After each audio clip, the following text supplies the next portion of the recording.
We started this journey in 2019, and with Wrath of the Lich King Classic confirmed for 2022, it is time for another class retrospective series. During Vanilla we asked, was it any good though? In TBC we moved on to ask, is it any better now? And for Wrath, well, it's no longer a question of asking if your class is good or not, because every spec in the game is great at something. So we're going to be looking at what is new to your class baseline, the PvE talent changes as well as raiding, how well your class is expected to perform in raiding throughout the expansion, PvP performance in the arena, as well as taking a look at your tier sets. And then through this, hopefully we can give a proper answer to your class in Wrath of the Lich King Classic. Just how broken is it now?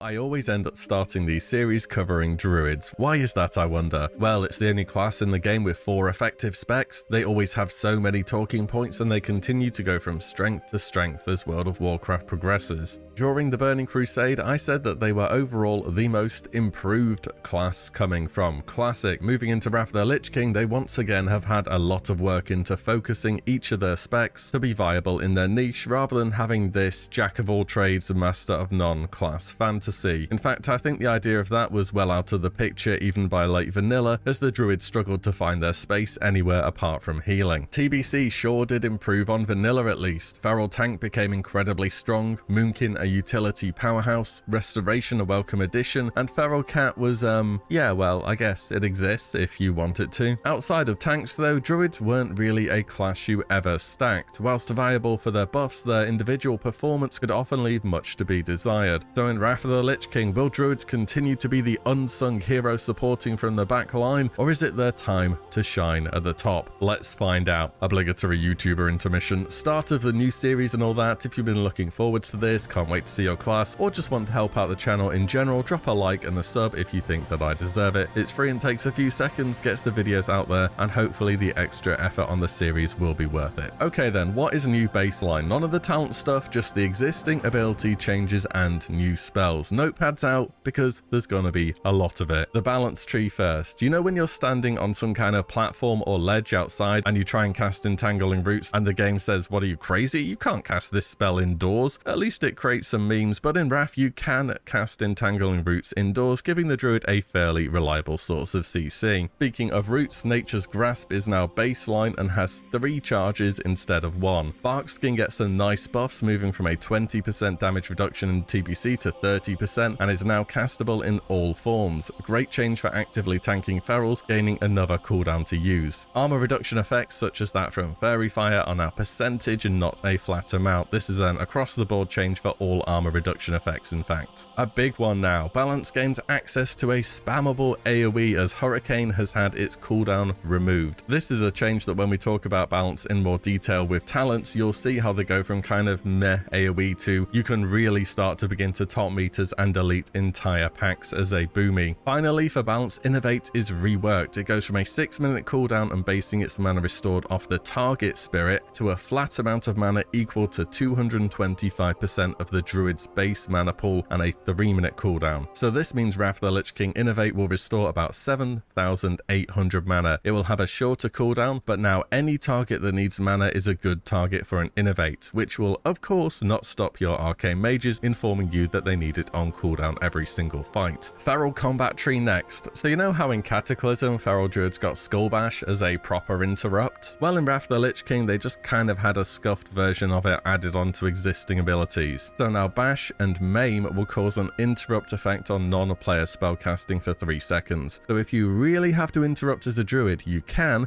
It's a pain, but it is possible. Oh, and there's this visual update too for both cat and bear forms as well. Say hello to your brand new improved shapeshifts. And now, in case you're wondering, there are no glyphs to not have to look at Boomkin form. That was Glyph of Stars, and it was also in Mists of Pandaria, and they didn't even update the Moonkin form properly until Legion either. So yeah, if you're playing a Boomy, you better like looking at it.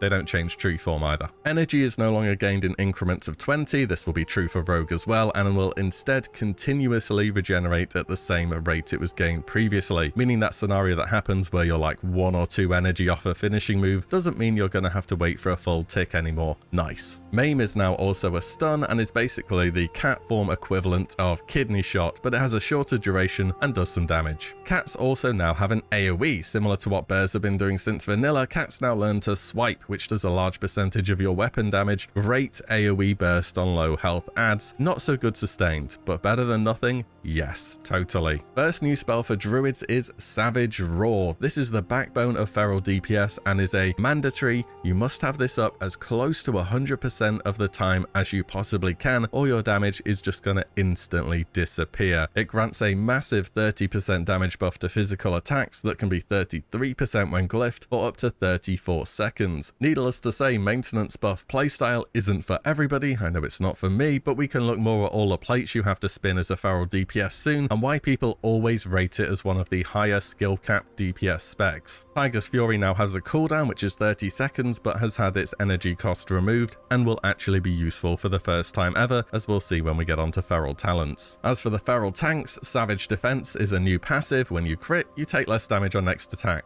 Simple enough. Finally, Growl and all taunts in fact have a little rework. They are now a 30-yard range because much like real life, you do not have to be in melee distance to start talking shit. Also, you can glyph taunts, so they, well, you know, work. Last 4 baseline changes are the tree enthusiasts over in Restoration, so we don't have a bunch to say here. There'll be 2 new spells. Nourish, which is like the Druid's small and efficient heal that they were missing from their toolkit. Heals more depending on how many hots or heal over times a target already has active. Basically replaces Healing Touch in all scenarios, so it's a very nice spell to pick up. And oh my god, how has it taken so long? Dungeon healers rejoice, and that one guy who survives a wipe in a raid and then just has to stand there in AFK because he can't do anything finally is useful, because Blizzard are actually giving druids a proper resurrect in revive, and they still have combat res too. This is one of the best quality of life improvements they could have done. No, really, look, combat res is cool and all, just not at the expense of having a normal one. That's all I'm gonna say. So that's our general changes overview. Not a huge amount of new stuff in the baseline kit for the druids, but the talent trees are where we will really see the difference. Let's start with balance again. Both druid DPS specs get way more interesting than they have been during TBC. First thing first, your rotation now is,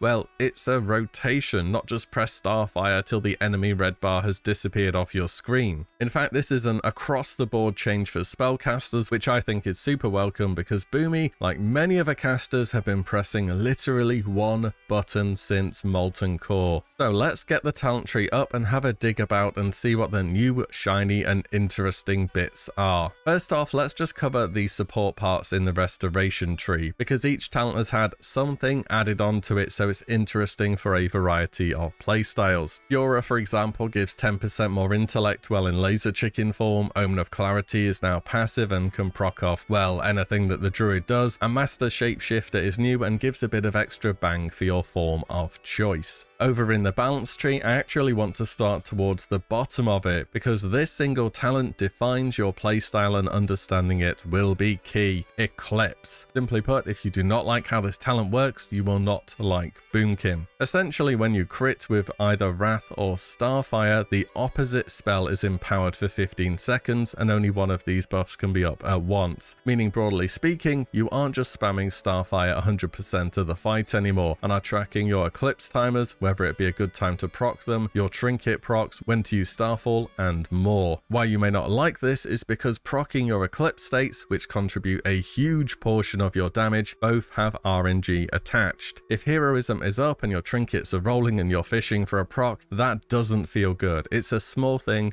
but it's worth a mention. Let's move back up the tree then. Nature's Grace gets a huge buff, increasing all casting speed for 3 seconds instead of just next spell cast. Nature's Splendor is new, increasing the effect of both damaging and healing periodic effects. Nature's Reach gets some much needed threat reduction tacked onto the side of it, and Celestial Focus gets totally changed. It doesn't have that chance to stun anymore on Starfire, and now prevents spell pushback on a few abilities, as well as giving a bit of spell haste. You'll notice improved Insect Swarm isn't taken here, and when considering increases damage taken from Wrath by 3% or crit chance from Starfire by 3% with dots up, that is surprising. It's recommended in later game gearing, but boomies are just short on GCDs to apply this dot when they want to be blasting their active Eclipse more often than not. Improved Fairy Fire gets reworked and also now applies a spell hit debuff on the target and even more crit chance for the boomkin. For real though, boomkins do really make things go boom. Dream State isn't taken anymore. We don't use the word Oomkin anymore in Wrath the Lich King, partly thanks to another small rework to Moonkin form itself, offering more defenses and getting rid of the highly questionable restore mana on melee attacks. What was that all about, TBC Moonkin form? Now spell crits, wow, that makes more sense, can restore mana. Amazing. Improved Moonkin form adds to your impressive utility toolkit, giving 3% spell haste and spirit scaling for spell damage. Owlkin Frenzy is a bit of a questionable one. You need to be getting hit to get value from it, and in raiding content, well, as a DPS, you tend not to want to be getting hit. Some fights, however, you don't have a choice, like Sapphiron, for example, where it's going to be up all of the time. It's a substantial buff, but not a consistent one by any means. Gale Winds buffs up the power of your AoE spells mainly, very cool, and Typhoon is a brand new spell, which I'm pretty sure the main use of it is to prowl up to Lumber Mill in Arathi Basin, knock people off the edge, and then laugh at them. Not taken here, but if I were me, I'd try and figure out where I can borrow a point to get this. Earth and Moon is just some extra stats and essentially makes it so your main spells apply a Curse of Elements type effect. And finally, the big one, the reason Boomkins kinda pop off in Wrath, one of the most iconic spells of all time, Starfall.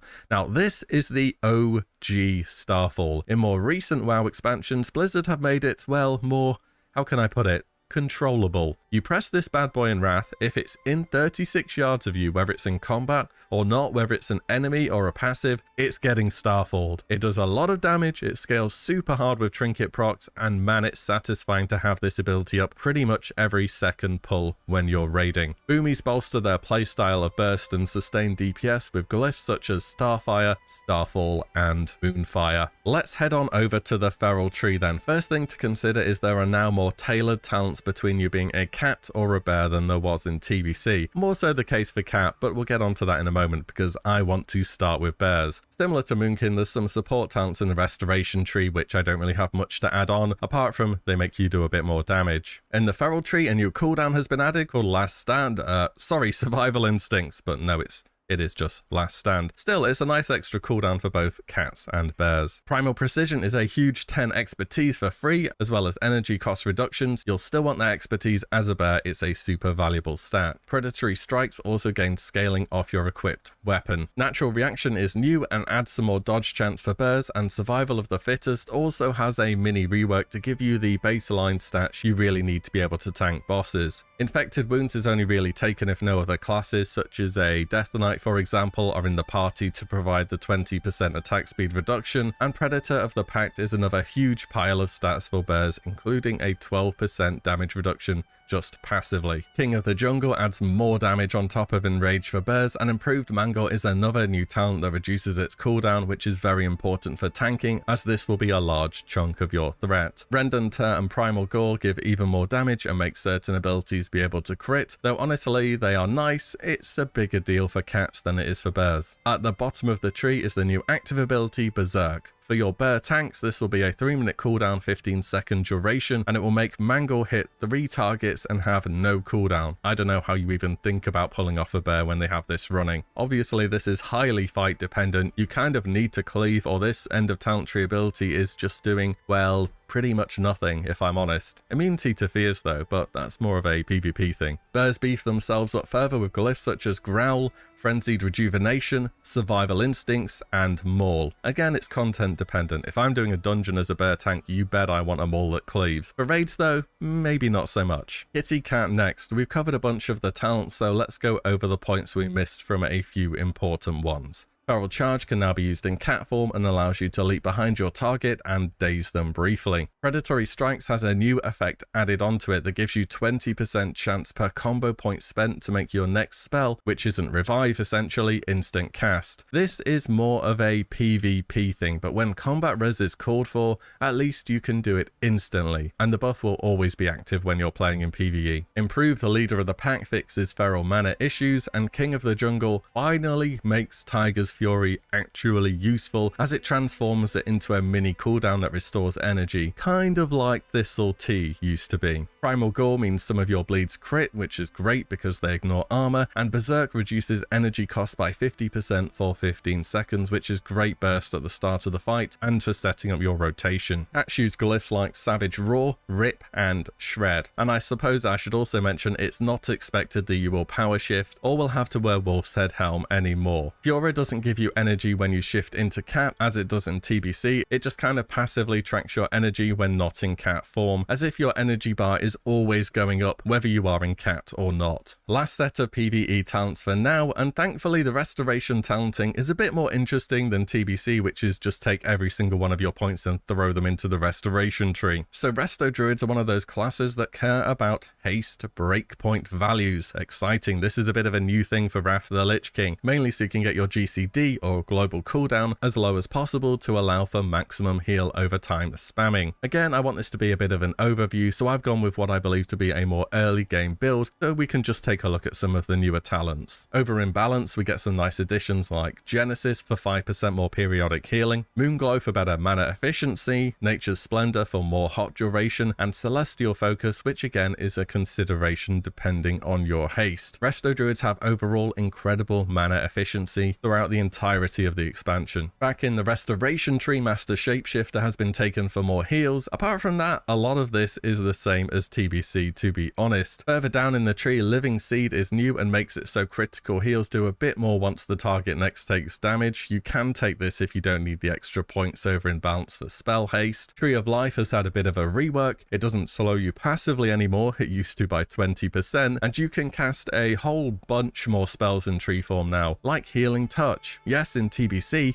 you cannot cast Healing Touch in tree form. There will be no point where I believe this isn't just a huge oversight that was never fixed. Not that you really do cast Healing Touch outside of Nature's Swiftness anymore, but it's just the principle. On top of that, improved Tree of Life gives some more bonuses from Spirit. Revitalize gives some HOTS a chance to restore resources such as Runic Power, Rage, or Energy. This is actually quite nice and a unique selling point for Resto Druids, kind of like the Tier 3 2 set, if you remember that, back from original Nax. Gift of the Earth Mother is just a pile of stats goodness, and Wild Growth is your final new talent, healing 5 nearby party members over 7 seconds. Another solid addition to your ability to just cover the raid in heal over time effects. Resto Druids will use glyphs such as Swift Mend, which is such a nice quality of life improvement, Wild Growth, and the last one varies a little bit on your role. You could pick one such as Nourish, Rejuvenation, or Innovate, for example. So how do we think Druids are going to fare in Wrath of the Lich King then overall? This is a new section for these videos. I would usually cover leveling here, but back in TBC I barely made 2 sentences out of leveling, and in Wrath just do what you want for it, have some fun, it'll be fine. It's not challenging or super time consuming. Every class has better mana efficiency, personal cooldown, self-sustain, and so on. It wouldn't be much of a talking point, especially when compared to how well we think the class is going to do on average. So it's always hard to say, and I do encourage a very large grain of salt here. If you remember back at the start of TBC, we all expected warriors to be pretty average until they started picking up armor pen during tier 6. In reality, even at the start of tier 5, they were proving one of the top DPS. It's all well and good saying everyone was wrong with hindsight, but that's what hindsight does, and we don't have it right now. There are servers who have tried Wrath of the Lich King time and time again, but at the end of the day, we don't know until Blizzard puts it on their servers. With that said, I'd full on expect the majority of raids to consider taking 1 Feral DPS, 1 Moonkin, and 1 Restoration Druid. Feral tanks will at no point be as good as they currently have been in TBC at any point in Wrath of the Lich King. Yes, people will clear all the content with bears, yes they will work, but the other tanks, notably Propal and Blood DK, just get kind of really overpowered. Feral single target threat isn't as good as their counterparts, and the AoE doesn't compare either. They are still some tanky boys and scale well, but they lack back external cooldowns. If you're dead set on continuing playing Feral, it's going to be possible, but I just think there'll be a bit less demand for them overall. Moonkin should absolutely pop off on clearing trash and fights with consistent adds coming in,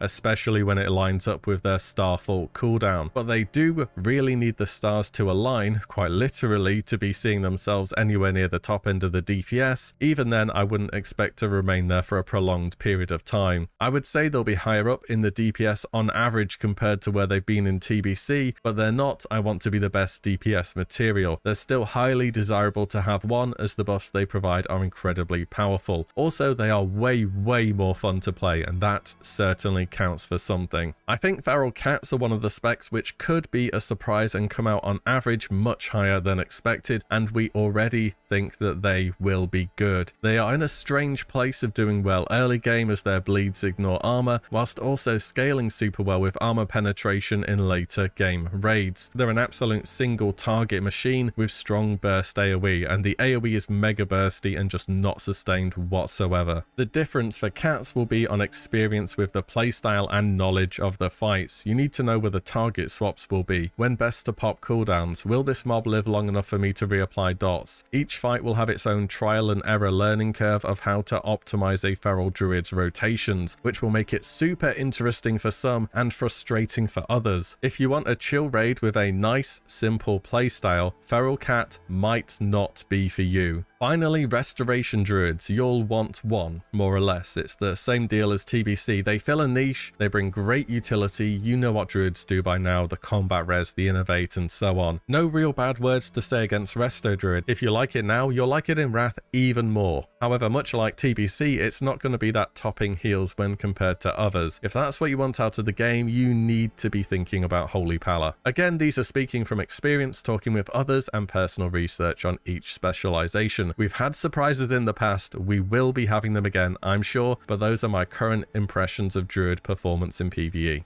So that's about enough on PvE, let's talk PvP and head over to the arena. If you're an avid TBC PvPer, I'm sure your impression of the Druid class at the moment looks something like about 95% of them are Restoration, 5% of them are Ferals, and Boomkins don't exist. This changes in Wrath quite a bit. Restoration goes from arguably the best healer in TBC to the least represented in Wrath, though it still fits in a number of extremely powerful comps. It's just not in every second game anymore. Feral Cat becomes considerably more threatening and gains a wide variety of tools to become more effective, and Boomkin, yeah, not in the best spot still. So Restoration, do they fall off? Do they just get terrible? What's the deal with that? I'll put it on two main reasons why the other healers have caught up. Everyone else just gets absolutely an insane volume of buffs, while in some ways Restoration gets some of their utility and CC taken away from them. And number two, only having a Poison and Curse as defensive dispels and no offensive dispels is not a very good toolkit when it comes to Wrath the Lich King. Everyone has just kind of caught up to their level now. Here's a talent tree that a Restoration Druid may consider for the arena. There isn't a huge amount of changes compared to our PvE healing spec. Notable inclusions are Natural Perfection over in the Resto tree, giving you both more offensive and defensive capability, and of course improved Bark Skin, which makes the Druid just have more baseline armor, additional damage reduction on Bark Skin, and it makes it harder to dispel. You can also glyph Bark Skin on top of this to make it even better. Changes in the Feral tree have made it much less attractive to dip into that for the likes of Brutal Impact or Feral Charge, both of which have now moved deeper into the tree, leading to part of the Druid's PvP utility taking a hit. And as you will soon find out, early Wrath the Lich King is arguably more burst heavy than TBC was, which isn't great news when the majority of your heals really need time to take effect. Druids often pair up well with classes that cover their weaknesses or they can CC chain effectively with comps such as Resto Druid Shadow Priest Mage, aka God comp, or Resto Druid Destro Warlock Elemental Shaman, aka LSD. In fact, they fit into many more caster comps than melee overall, and caster comps in Wrath are real scary. Speaking of casters, Boomkin, surely it's in a better place in Wrath than Classic or TBC, right? Well, it kind of just does the same thing that it's always done. If you let a Boomkin sit at the back and cast their spells, they're gonna delete your team, but it's just too easy to stop them from doing that. Except Wrath of the Lich King Boomies will turbo delete your team. Between the bonus stats from Eclipse and Starfall, Boomies out of combat burst from Stealth is really high. Practice teams, however, have too many options to shut it down through stuns and silences. And if you are under any effect that causes loss of your character, Starfall just gets turned off like a light switch, and then you're left jumping about applying not too scary dots and waiting for peels so you can play the game again. Talent-wise, there's barely any deviation from the PvE spec, apart from, of course, picking up Owlkin Frenzy, and obviously, in this case, you always get Typhoon because, believe me, you are going to need the ability to kite as much as you can get. Also, Boomies don't do very well defensively. They get a nice chunk of physical mitigation from their form, but improved bark skin is all the way down at the bottom of the restoration tree, meaning for every other spec, it's just going to get dispelled more often than not, leaving you with travel form and running for your life. Is it a fun battleground spec? Yes. Can you boot people off the middle of Eye of the Storm? You bet you can. Arena though, yeah, it's still going to be a rough pick to get good value out of. A quick mention for Feral or Bear, it's not a thing in Arena, it just doesn't do enough damage and doesn't have the utility Cat does. Cat, however, is the most improved Druid Arena spec by a lot. They are pretty rare in TBC at the moment and have a very narrow number of comps where they work. A whole host of changes in Wrath makes them considerably better. First up, Feral does very high damage and has practically infinite mobility, which they can really take full advantage of now that they've had mana issues solved through improved leader of the pack. They can choose a target and stick to it like nothing else. Here is an example talent tree. Additions such as Nurturing Instinct give a lot of bonus heals you do and you receive. Primal Tenacity is a solid 2-part talent to reduce the duration of fears and a huge 30% damage reduction when stunned in Cat. Cat also now has a slow, which they practically spam just by playing the game in infected wounds. King of the Jungle reduces the cost of shapeshifts by 60% in addition to the other effects it gives, and every 5 combo points spent by the Druids means they're going to be popping out of form and instantly cycloning somebody on the enemy team thanks to predatory strikes. This makes Feral Druid a high pressure, high damage choice that usually fits alongside another physical class that can provide a much needed mortal strike effect for their pressure to be effective, such as Rogue or Hunter. Oh, and Berserk can both clear active fear effects and then makes you immune to them for 15 seconds. That is a lot of uptime on some classes that rely on those forms of CC. Overall, Feral gets a good look into a number of comps and should be seen a bunch more than it is in TBC. Which brings us on to tier sets. Something you'll notice about tier sets in general for Wrath of the Lich King is that they start off kind of being a little bit dull, just adding a bit of damage to your regular rotation, and then in tier 8 they start getting a little bit interesting, and then tier 9 somebody at Blizzard went crazy with them, and then in tier 10 they went mega crazy with tier set power levels. Nevertheless, let's take a look at the looks and the effects of the tier sets that the Druid will be getting. Tier 7, the Dream Walker Garb. Hey, if we're gonna reuse the entirety of Naxxramas again, might as well reuse the tier sets again as well, right? You damn right we're gonna do that. And they still look awesome, all of them, the Druid's no exception. Set bonus wise, Feral first, it of course has to work for both specializations here. I'd say Cat gets the better end of the bargain, and extension on finishing moves helps smooth out that rotation, and more Tiger's Fury is only ever good. For restoration, a reduction on the cost of Life Bloom is okay, but Druids aren't a class that are overly hurting for mana efficiency in the first place. Bonus Nourish healing can add up and make them quite the spot healer, but this is often a role that other healers are doing in the first place. For balance, 5% damage on Insect Swarm is just pretty meh, to be honest. It's far from your best spell in the first place. 5% crit on Wrath and Starfire though is really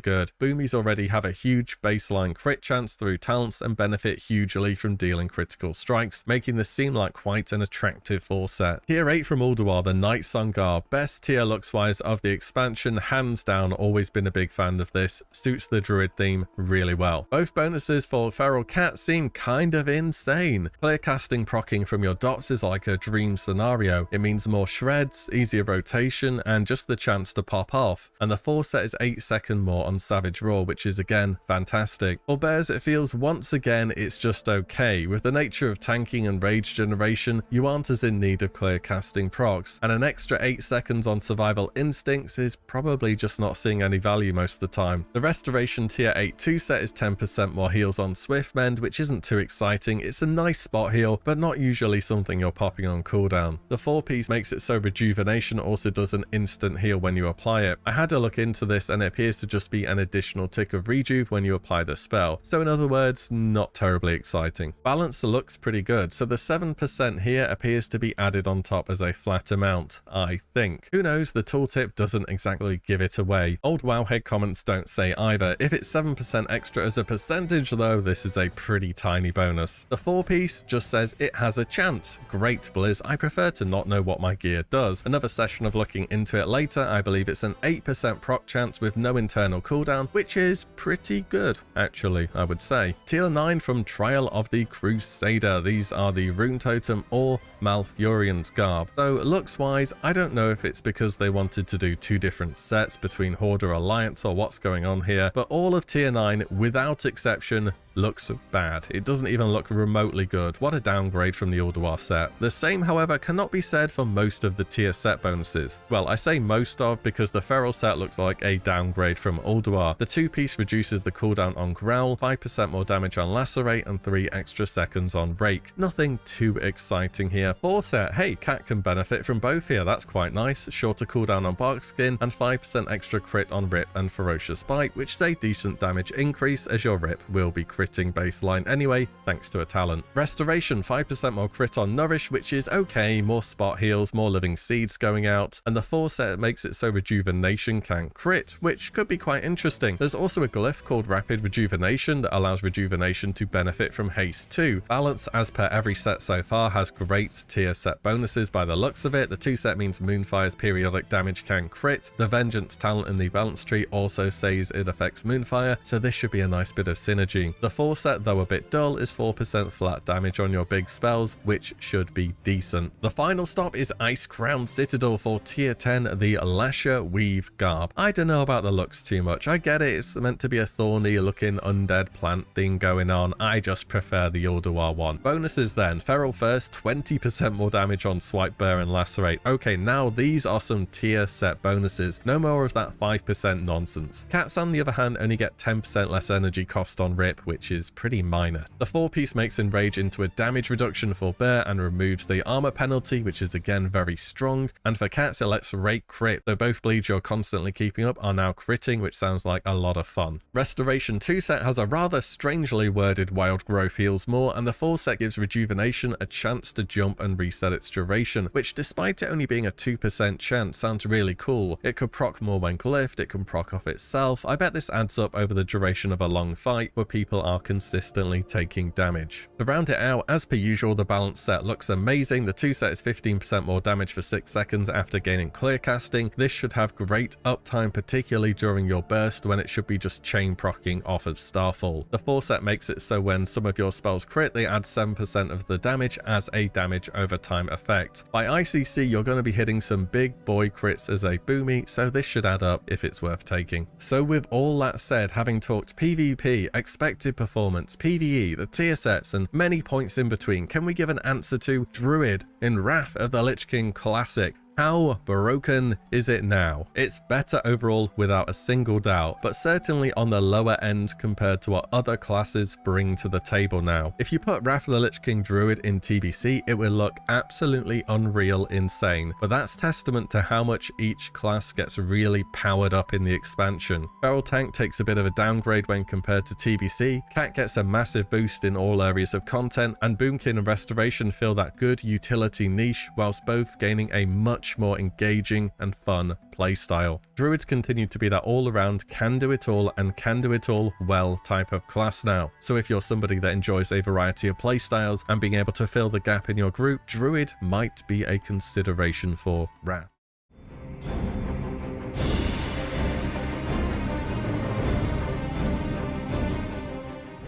The Rogue so far has had quite the journey throughout Classic's lifetime. Starting in the original game, they were a PvE powerhouse that was just as good in PvP content. In TBC, they grew even more powerful in PvP somehow, and arguably were the most consistent class found at high ratings across arena brackets. Yet in PvE, they often struggled to find their spots in raids. People saw them as a low utility class that was easily replaced by others who could outperform them. Well, that is until we started hitting late game TBC gearing and a certain set of legendary weapons, which also helped out quite a bit. So in Wrath of the Lich King, how will World of Warcraft's premier stealth and thievery class evolve? Let's check out the Rogue. So then, what is new to the class baseline? We need to start off with poisons. In Classic and TBC, they were quite honestly pretty lackluster. Yeah, they are great in PvP content, but more for their utility in applying a slow or a mortal strike type effect. At no point have they ever actually done damage. This is going to change by a lot. First up, you are not making your own poisons anymore. This is a shame, really. I'm not quite sure why this was taken away. They had already buffed poison durations to be an hour in TBC, so you didn't have to make all that many of them, and it was a fun little class fantasy thing. Nevertheless, in Wrath, the vendor that used to sell you your poison materials will now just instead sell them to you directly. Also, Vanish does not need a reagent anymore either, so more bag space for the Rogue, I guess. On top of that, you're going to be using a poison on your main hand and offhand all of the time. Wind Fury Totem now gives melee haste instead of that temporary buff that allowed extra attacks. Yes, rip Wind Fury Totem. And finally, poisons will now begin to scale in damage with the Rogue's attack power. So in short, poisons are really good.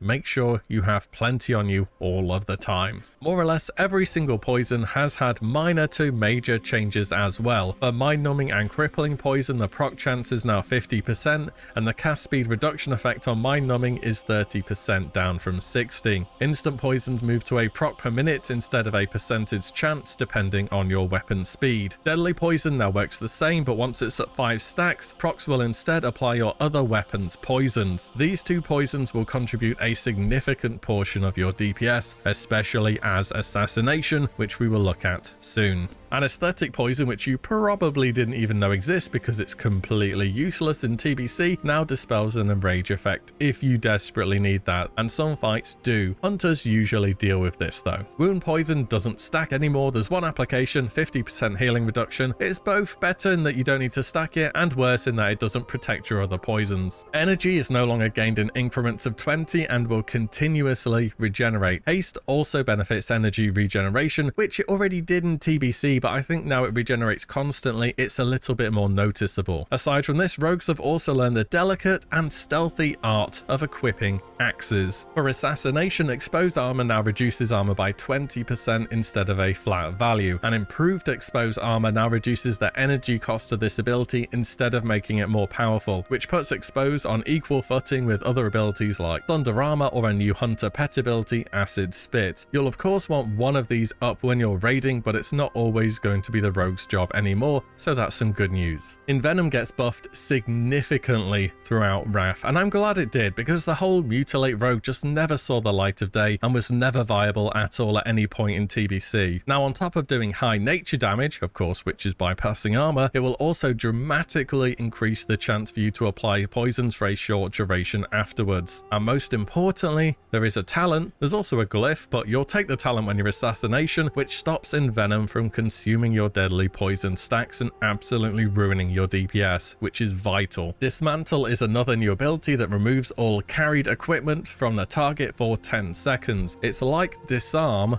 but better. A short cooldown and a low energy cost, it will remove shields in PvP against high armor targets, and the disarm effect was one of the few bits of utility which a rogue did not already have, and well, now they do. Over in the combat tree, rogues get something which historically in raiding has made them extremely overpowered. Feint on top of the threat reduction effect will now also make you take 50% less damage from AoE effects for 6 seconds. So essentially a rogue is going to survive practically any big AoE ability. Feint might not even be on your bar at the moment, but for Wrath the Lich King, I would find somewhere where you can have it to hand. Combat also gets a new ability, Fan of Knives. Costs 50 energy, hits enemies enemies nearby around you, and does bonus damage if you have a dagger equipped. Fan of Knives will also apply your poisons. This finally gives all rogues access to a decent AoE effect. In Wrath, however, it doesn't build combo points, which is a shame, but hey, it's AoE and that is certainly better than nothing. For the stealthy boys in the subtlety tree, not too many changes actually. Zap now works on many more targets other than humanoids. In fact, it works on practically anything other than mechanicals. There's another new ability, Tricks of the Trade. Think Misdirection, but for a melee class and straight up better. It's a short 30-second cooldown and lasts 6 seconds, during which time it will redirect all of your threat to the chosen target and increase their damage by 15% for the duration. Uses of this vary quite a bit. Sometimes raids choose to have 2 rogues who would tricks each other on cooldown to bounce their threat out and give themselves a nice damage buff. Sometimes it's just common sense to put it on a tank so they can build threat quickly on a new target. You can also glyph this ability to last 4 more seconds, and the tier 10 2-set makes it give you 15 energy instead of costing that much. You could, in theory, have 3 rogues with Tricks of the Trade glyphed, giving 1 member of your raid team a permanent 15% damage buff. It sounds like something past enthusiasts would end up at least experimenting with. Hey, at least the raid would be guaranteed 3 rogues if this was the case, but I don't expect many people to really do this in practice. And your tank's threat would have to be absolutely insane to be keeping up, but it's just something to think about. Let's talk raiding and the PvE talent changes. For this, I'll be covering both assassination and combat, as the rogue has 2 fully viable playstyles, which will vary depending on your preference, as well as which tier and gear is currently available. I'll start with the assassination or mutilate spec, whichever you want to call it, because this specialization is more or less brand new, as it was entirely unused throughout the duration of TBC. In fact, rogues in PvE have been combat spamming Sinister Strike since day 1 of Classic. Finally, things change. And the talent tree is very much going to reflect that, as there's been an enormous amount of stuff which has had to change to make it work. Here is an example talent tree. Let's talk about the new stuff. Blood Spatter gives your bleed some extra damage. Vigor has been moved all the way up in the tree from where it used to be during TBC, and improved poisons gets mega buffed. It used to just increase the chance to apply poisons by 10%. Now it's 20% more chance to apply deadly poison and 50% for instant poison. Murder has also moved a little down the tree and is now a flat 4% damage increase. Deadly Brew is a new talent to the tree and is more of a PvP thing. Basically makes it so you get to apply crippling poison without actually having to have it active. Overkill is yet another new talent, which makes you generate a lot more energy in stealth and for 20 seconds afterwards. We'll have to see how this interacts with the likes of Vanish or the updated version of Night Elf Shadow Meld, which works in the same way as Vanish. There's a chance you'll be able to proc this talent multiple times per fight, or maybe not. The beta will tell us for sure when it's out. Find Weakness has also just changed from damage after you use a finishing move to just do more damage in general. Focused Attacks gives Assassination a lot more energy generation over the course of a fight, and Master Poisoner is yet another new talent. Yes, Assassination really needed this much help. This applies a 3% crit debuff on the target, which otherwise can only be done by Retribution Pally or an Elemental Shaman, as well as decreasing the duration of poisons on you by half, which I'm sure has some niche uses here and there. And most importantly, it makes it so Envenom doesn't consume your deadly poison and absolutely delete your DPS anymore, which is amazing. Turn the Tables looks fairly decent, but we haven't taken it here, and we're going to see why when we look at the talents in the other trees in a moment. What Cut to the Chase does is remove Slice and Dice from your regular rotation and just make it into a one-time button press at the start of a fight, and then you forget about it. The bottom of the tree is the winner for the most boring bottom of talent tree ability in the entire game. Hunger for 5% more damage. Look, it's nice and all, but I'm looking over there at classes like Warriors with Bladestorm and Titan's Grip, and it's good obviously, and you can glyph it to be 8% more damage, which is a lot of flat damage, and you should be able to proc it off any bleeds such as Marksman Hunters who will be spamming bleeds or Warriors. It's really effective, but it's just not terribly exciting. Over in the combat tree, we're really only after Lightning Reflexes for that 10% extra melee haste, which means more poisons being applied, more focused attack procs, and just more consistent damage, which is what Assassination is all about. Finally, in the sub-tree, 2 points are spent for a little bit more damage on some of your abilities. Assassination rogues use glyphs such as Mutilate, Hunger for Blood, and the third is a bit of a flex. In this case, I went for Fan of Knives for a bit more AoE. If, however, you prefer to stay with Combat Rogue, which you may end up playing later on in the expansion for reasons we'll get onto in a moment, then we should also take a look at that. Improved Slice and Dice now increases its duration by 50% for only 2 talent points, and Riposte will also now generate a combo point, which is a nice little leveling change you should think about. Sword Specialization has been renamed to Hack and Slash and still gives a chance to gain a bonus swing with either a sword or an axe now. Mace Specialization now makes them ignore armor instead of having a chance to stun, and fist weapons have been added into the daggers talent and gives more crit. Blade Twisting has had 10% damage added onto certain abilities so that literally anybody takes this talent for the first time ever, and Vitality increases energy regeneration by a huge 25%, which is really gonna smooth out your rotation. Throwing Specialization is a new addition and increases the range of your, well, ranged abilities and adds an interrupt to deadly throw,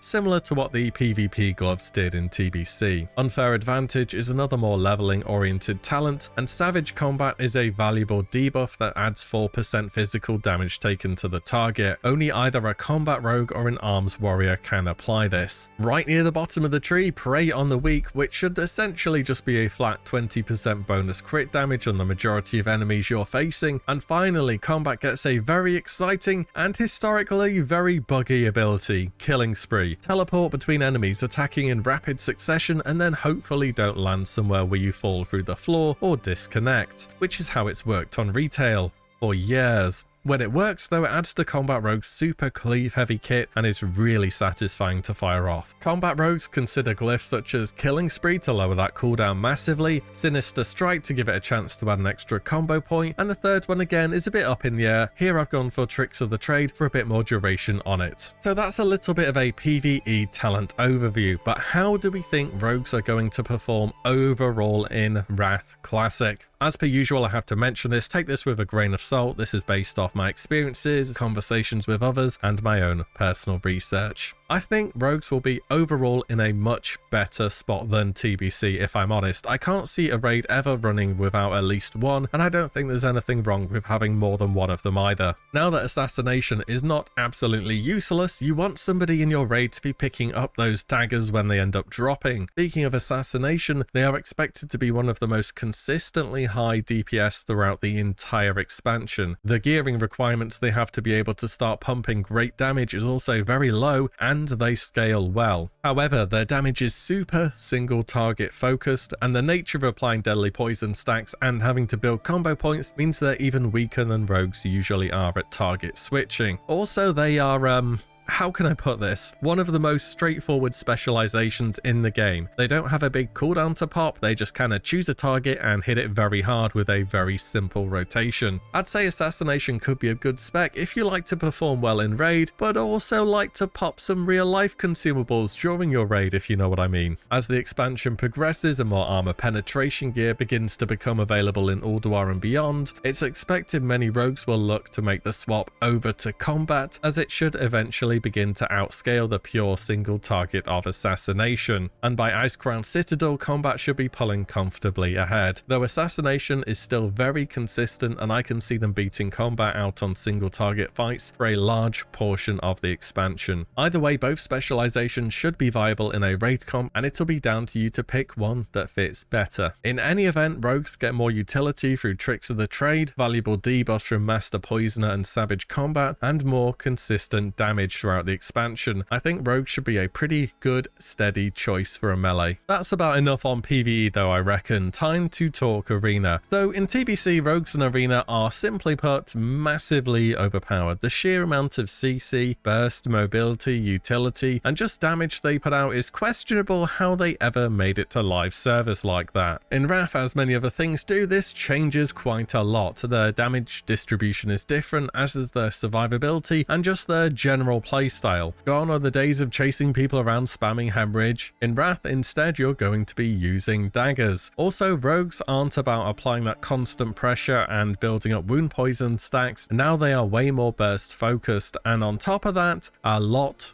squishier than they currently are. Average rogues will find themselves getting deleted in a few seconds when out of position, whilst experienced rogues still have an amazing toolkit to outplay and outmaneuver their enemies. Finally, before we take a look at talents, there kind of is an assassination PvP spec, and it kind of plays like how the TBC version of rogue does, where you just pick a target and hit them and do a lot of damage, but it's just missing so many tools that subtlety has, and we've looked at the majority of the assassination talents. So I think for this we're just going to look at sub. Relentless Strikes is now at the top of the subtlety tree and is a 5-point talent. Elusiveness also gets changed. It used to reduce the cooldown on Blind and Vanish by 90 seconds, now both of those are reduced by 60 seconds, but it also makes Cloak of Shadows come up 30% faster as well. So this means there is no more auto win on the second Blind anymore against a wide range of comps, as Blind will now share a cooldown with the PvP trinket. Serrated Blade reduces a percentage of target's armor instead of a flat amount. Emo gets bonus damage scaling when using a dagger, and Initiative has changed to be a 100% chance to add a combo point for some more consistent openers and damage. Premeditation has been removed from Preparation, but its cooldown has been lowered from 2 minutes all the way down to 20 seconds. WillE is a brand new talent and adds an attack speed and move speed slow to your backstab and ambush abilities. I've put 1 point here in Honor Among Thieves. It should proc fairly often when in group PvP, and when considering that some damage over time and heal over time effects can crit now, that should also add into it. Filthy Tricks is another new talent and largely removes the energy cost from a bunch of utility spells the rogue has, as well as reducing the cooldown on Preparation to 5 minutes total. Slaughter from the Shadows makes it so your backstab and ambush are much more spammable during a burst window, as well as increasing all damage by 5%. And at the bottom of the tree we have Shadow Dance, a short 1 minute cooldown that allows you to use stealth abilities for 6 seconds regardless of actually being in stealth or not. This adds a huge amount of utility and just brand new combos for the rogue to try out, between applying a garrote silence to somebody not expecting it, catching a healer who's trying to drink with a sap, and just so much more. At the top of the combat tree I've also taken improved Gouge for even more CC. Subtlety rogues can use a bunch of different glyphs depending on what kind of comps you're facing. I've decided here to go with ones like Preparation for even more CC and disruption, Shadow Dance for an extra global or two out of stealth, as well as Gouge to make this utility ability even better. Between an insane toolkit of CC such as Kick, Gouge, Garrote, Cheap Shot, Kidney Shot, utility and mobility like Blind and Shadow Step, and strong burst damage from ambush and backstab, rogues just don't ever stop being a great PvP class, and they continue to be viable across a wide range of comps such as Roguelock Shaman or the inevitably forever viable Rogue Mage Priest. Ending off on the tier sets for the rogue then, tier 7 from the revamped Nax Ramus, Eye of Eternity and Sartharian's Lair is the Bone Scythe Battle Gear, and as per all the copy-paste tier 3 gear, it's awesome in the looks department. 2 set is 10% more damage on Rupture. At this point in the expansion I would imagine all the rogues will be Assassination, so that's a little bit of bonus damage for you. The 4 set reduces the cost of your combo building moves by 5%, which in real terms means Mutilate costs 3 less energy, so yeah, not great. Tier 8, the Terrorblade Battle Gear from Ulduar. I like this set, it's a good mix of spooky and roguey. I also like the whippy shoulder things, it just kind of stands out on it. 2 set means you get 1 energy each time Deadly Poison deals damage, which is okay. It scales in AoE situations where you can proc it via Fan of Knives, and on single target it's a marginal energy gain. 4 set means 20% more Rupture damage, which means somebody at Blizzard really likes this ability, as we will continue to see with tier 9. These are either Garona or Van Cleef's Battle Gear. Let's not talk about how tier 9 looks and move straight onto the bonuses. 2-piece a chance on Rupture tick to reduce the cost of your next ability by 40 energy, which sounds pretty good until I went to check on the proc chance and found it's 2%.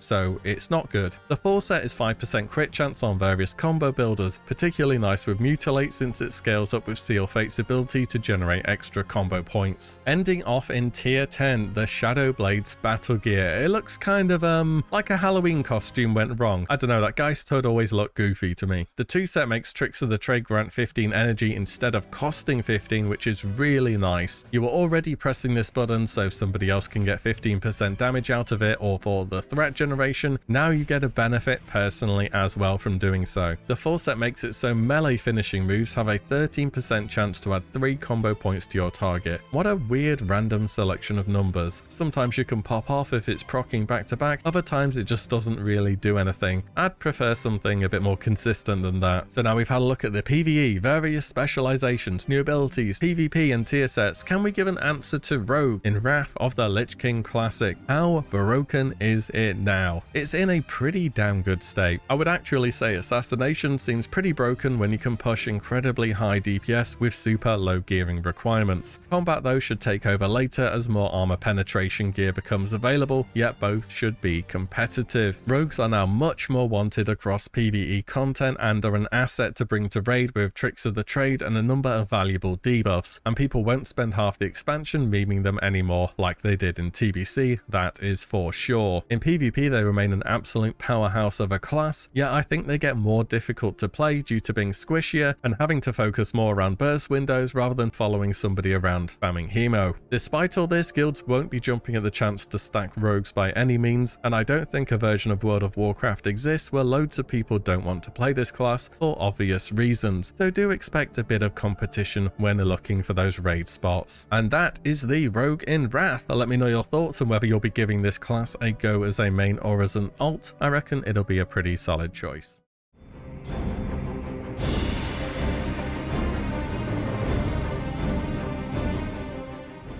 So if you've played TBC, or even if you gave it a miss, the Shaman was by far, no other class even came remotely close, the most in demand for raiding content. Between totems, 3 specializations that brought a wide variety of utility on top of good performance, and this little known spell called Heroism or Bloodlust, this class was always on everyone's recruitment list. I said in the TBC Shaman video, if you just want to guarantee a raid spot, play Resto Shaman, and I think I got that right. But for Wrath of the Lich King, as it does for every class, a lot of stuff changes, and some of those changes don't work out too favorably for our totem dropping friends, at least in PvE that is, because PvP is quite the opposite. With 3 specializations, tons of changes and additions, there is so much to cover here, so let's talk about the Shaman in Wrath of the Lich King. Starting from the top, what's new to the class baseline then? First up is a huge quality of life change to totems. Shamans now get what are essentially totem presets. These are Call of the Ancestors, Elements, and Spirits.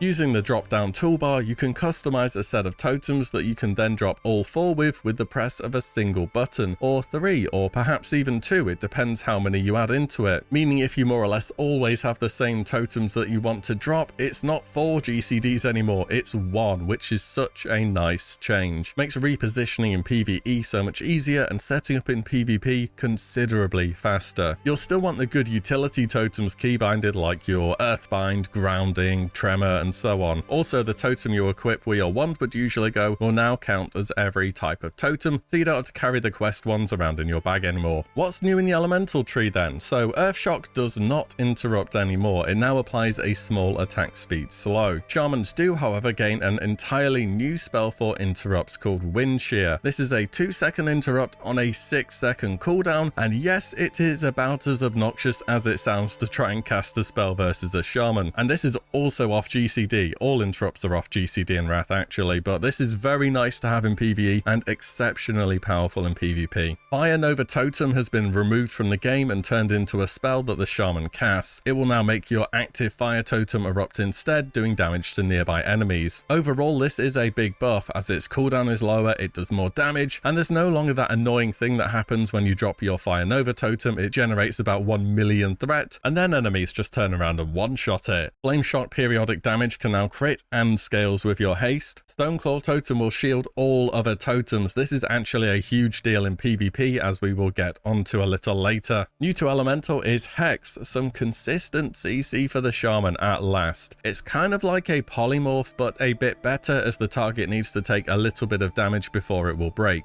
This spell does have a 45-second cooldown though, and it is considered a curse effect in Wrath. And of course, you can't have an Elemental Shaman without Lava Lava Burst, the big spell Elemental has been waiting for. The time of weaving those spaghetti and meatballs is finally upon us. This is a huge nuke which will always crit against the target with Flame Shock active and contributes a lot of the Shaman's damage, particularly in PvP content. Changes to Enhancements toolkit are mainly for the totems. In fact, there's quite a lot to go over here. Flame Tongue totem now gives spell power instead of Wrath of Air, and Flame Tongue weapon buffs your active weapon with spell damage too. Wrath of Air now instead gives your group 5% spell haste. Grace of Air, that's the agility totem, and Tranquil Air totem, that's the threat reduction one, have both been removed from the game. And Strength of Earth will now give strength and agility instead. Stone Skim Totem gives armor instead of just reducing damage taken, and Wind Fury Totem has been reworked and no longer grants bonus attacks to party members. It instead increases melee haste. Wind Fury Weapon will still give bonus attacks though, don't worry about that. And the biggest change, perhaps overall for the Shaman in the expansion, is that Heroism and Bloodlust now applies to your entire party or raid. Its cooldown has been lowered to 5 minutes, but it applies a 10-minute debuff called Exhaustion or Sated that prevents you from benefiting from another similar effect. You may see people actively trying to die to reset this debuff, but we'll see how it works in practice once the beta's up. This single change to this one single ability is why you will see raids going from wanting 5 Shamans in TBC to, well, a lot less in Wrath. Oh, and yes, you can still use Heroism in Arena in Wrath as well. Restoration Tree has a few less changes. Cure Disease and Poison have been combined into one ability. The same goes for Poison and Disease Cleansing totems, though this totem is one of the few in the game that is only party-wide because automatically dispelling 2 different effects is kind of OP.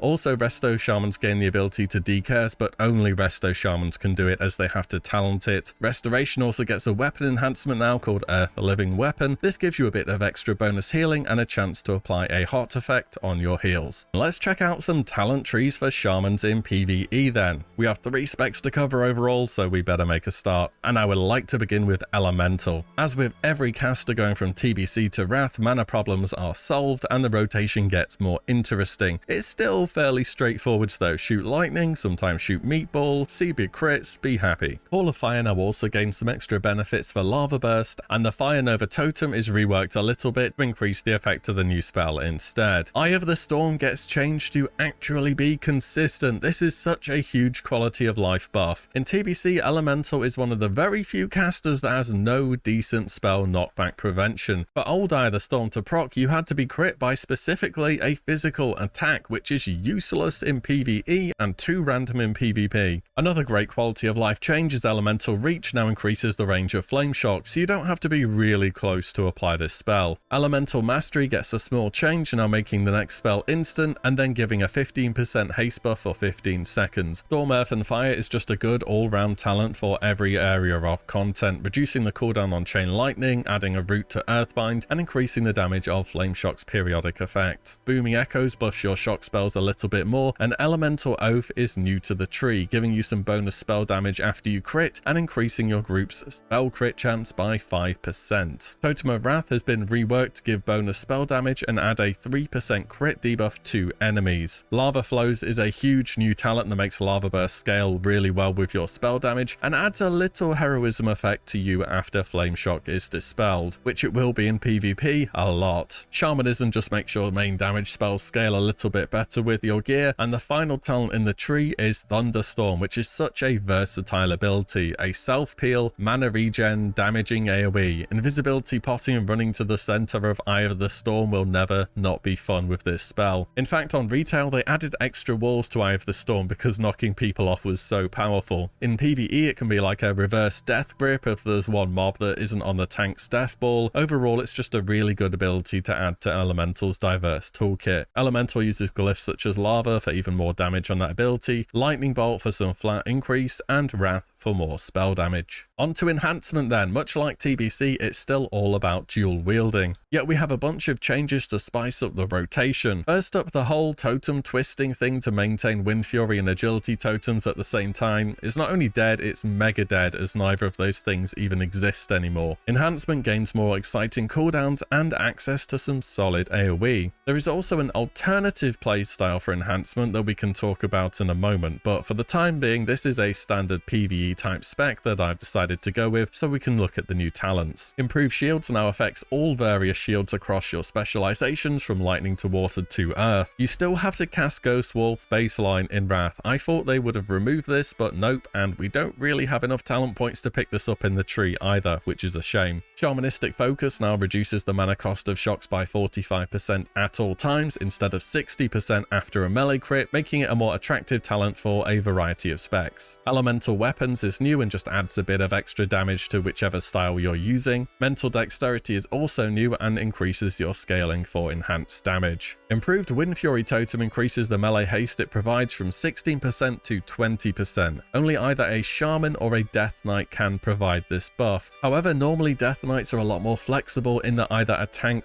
or a DPS can provide this buff. And I want to say a Wrath of the Lich King raid without a Death Knight is just unthinkable, but if there for some reason isn't, then it's probably worth taking. Unleashed Rage has also been changed, now giving some expertise and being a passive rather than a proc after you crit. Towards the bottom of the tree is where we start getting to the newer and largely more interesting stuff. Static Shock makes Lightning Shield useful in PvE content. You won't need Water Shield anymore as mana isn't a problem, thanks to Shamanistic Rage only being a 1-minute cooldown and improved Storm Strike also helping. Lava Lash is another brand new talent that gives Enhancement Shaman something else to track, a short cooldown attack that deals bonus damage when using Flame Tongue on your offhand. Maelstrom Weapon is also introduced in Wrath. This gives your attacks a chance to proc a stacking buff. When it reaches 5 stacks, you can fire off an instant cast spell. A Lightning Bolt or Chain Lightning in PvE, a Hex or perhaps an off heal in PvP. This talent provides so much diversity and has always been a favourite of mine in Enhance's toolkit. Finally, at the bottom of the tree is Feral Spirit, a 3-minute cooldown, 45-second duration. These doggies give the Shaman a ton of utility and a little bit of extra damage. They can remove roots and increase your movement speed and their own. They provide a small amount of healing. They can stun. They even have an AoE taunt as well if you really wanted them to. Over in the elemental tree for enhancement here, we've talked about most of the bits we want. The only one to mention is Elemental Devastation, which hasn't really changed since vanilla. There is also expected to be another way to play enhancement, which I should give a mention to. It's called Spellhance. The idea here is that instead of focusing the majority of your damage into physical attacks, is that you actively try to use certain spell damage focused weapons, jewelry and trinkets to rely on Shaman's capability to do magic damage instead, just from a melee distance. Not a huge amount changes build wise, but it should give you access to much better AoE through the likes of Fire Nova and more consistent single target damage. The idea of this being an actual thing was never fully explored during Wrath of the Lich King when it was alive, and it's more of a fan server creation, though I'd say at the moment it's very up in the air whether things are going to work on Blizzard's Wrath compared to what people have been experimenting with elsewhere, shall we say. It's one to keep an eye on for the beta. People will test it thoroughly, I can guarantee you that. It could pop off or it could just flop a bit if I'm honest. We don't fully know until it happens. Nevertheless, if you're playing Enhancement, do keep it in mind. Enhancement Shamans power up further with glyphs such as Fire Nova, Storm Strike and Flame Tongue Weapon. Which brings us to Restoration. Is there finally more to life than just pressing Chain Heal? Well, yes.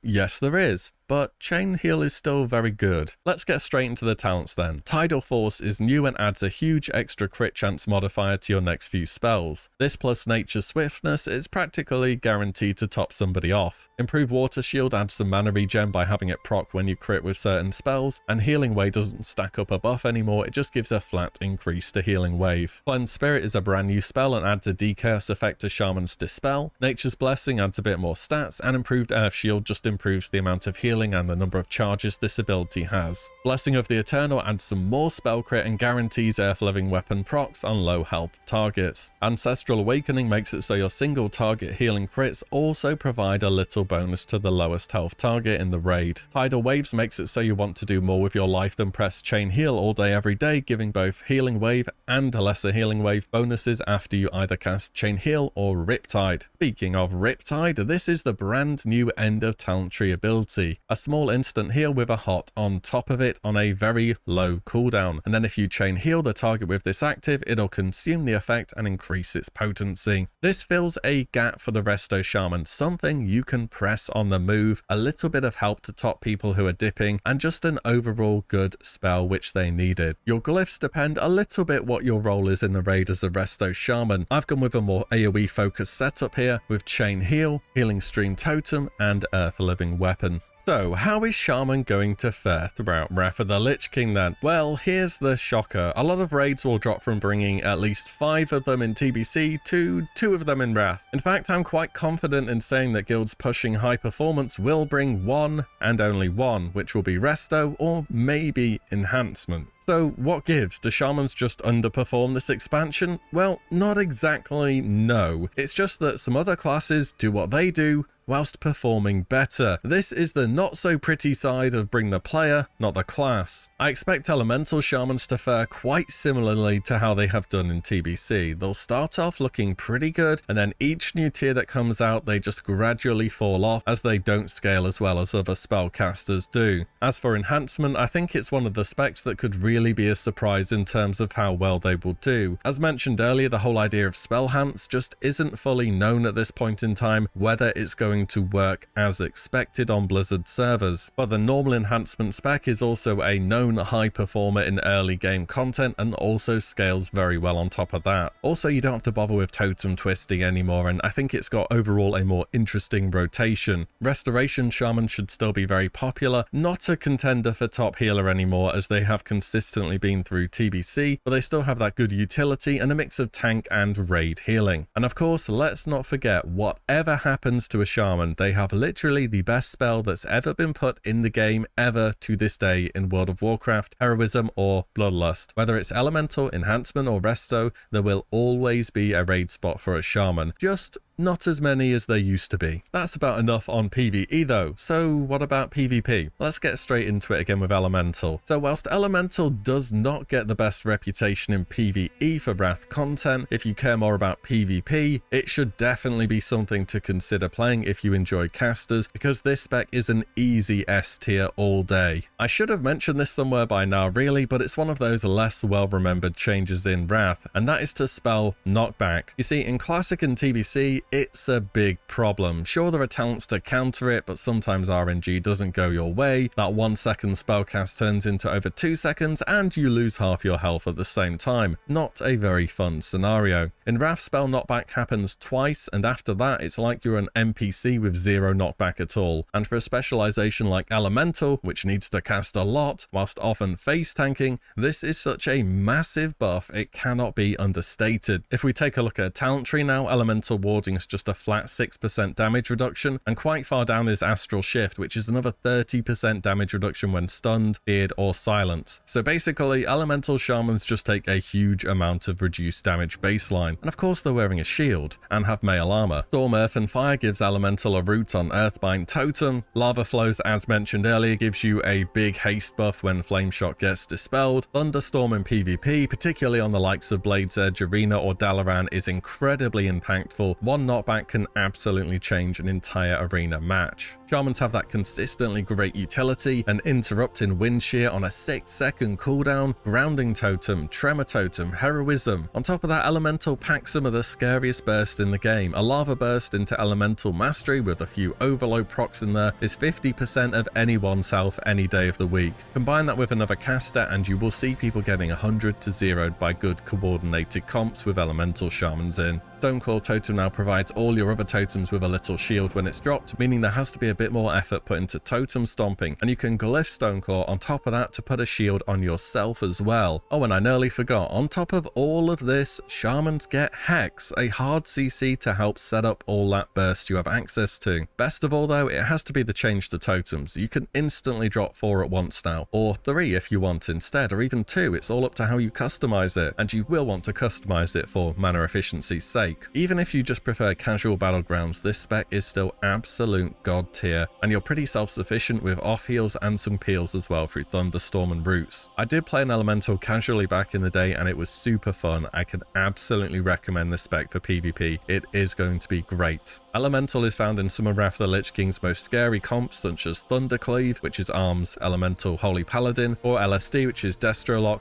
Resto Druid, Elemental Shaman. Does Enhancement do just as well then? I mean, it's good, but not on the same level as Elemental. Very few classes in the game are on that level. Let's start by touching on a few talents I left out when talking PvE. Anticipation now reduces the effect of disarms against you in addition to dodge chance. You either take this talent or carry a weapon chain swap with you most of the time. Toughness is 10% extra stamina and 30% less duration on movement speed slowing effects. I mean, it's decent, it's just not I want to spend 5 talent points on it decent though. Frozen Power is new and gives you a root effect on Frost Shock when a target is 15 yards or more away from you, which is nice, and I imagine there's going to be weak auras made to show when somebody's too close or far for that to proc. Earthen Power makes Earthbind remove all snares from yourself and nearby allies, and makes the attack speed slow on Earth Shock a little bit stronger. Over in Elemental, I put some points into Reverberation because more shocks always sounds like a good thing. It should be seen a bunch early on in the expansion before Resilience starts getting too high though, most famously being part of Beast Cleave, which is Enhancement, BM Hunter, and Holy Pally usually. In PvP, glyphs for enhancement such as Stoneclaw, Feral Spirit for a bit more damage, and especially Shocking to reduce the GCD can be good to keep the pressure up and damage rolling. Finally, Restoration, another Shaman spec, another considerable set of improvements in PvP, mainly for reasons we've already talked about for Elemental, which are just the same across the Shaman class as a whole. The totem changes, interrupts, spell knockback changes, but now for Resto specifically, they've had some of their key weaknesses filled in. Riptide gives them a button to press on the move, Cleansing Totem affects both disease and poisons, and they just have so much utility, it's insane. Talent-wise, not a lot has changed that we have not already talked about. Focus Mind makes silences and interrupts a bit less annoying, and Nature's Guardian helps keep you up when you drop in health a bit.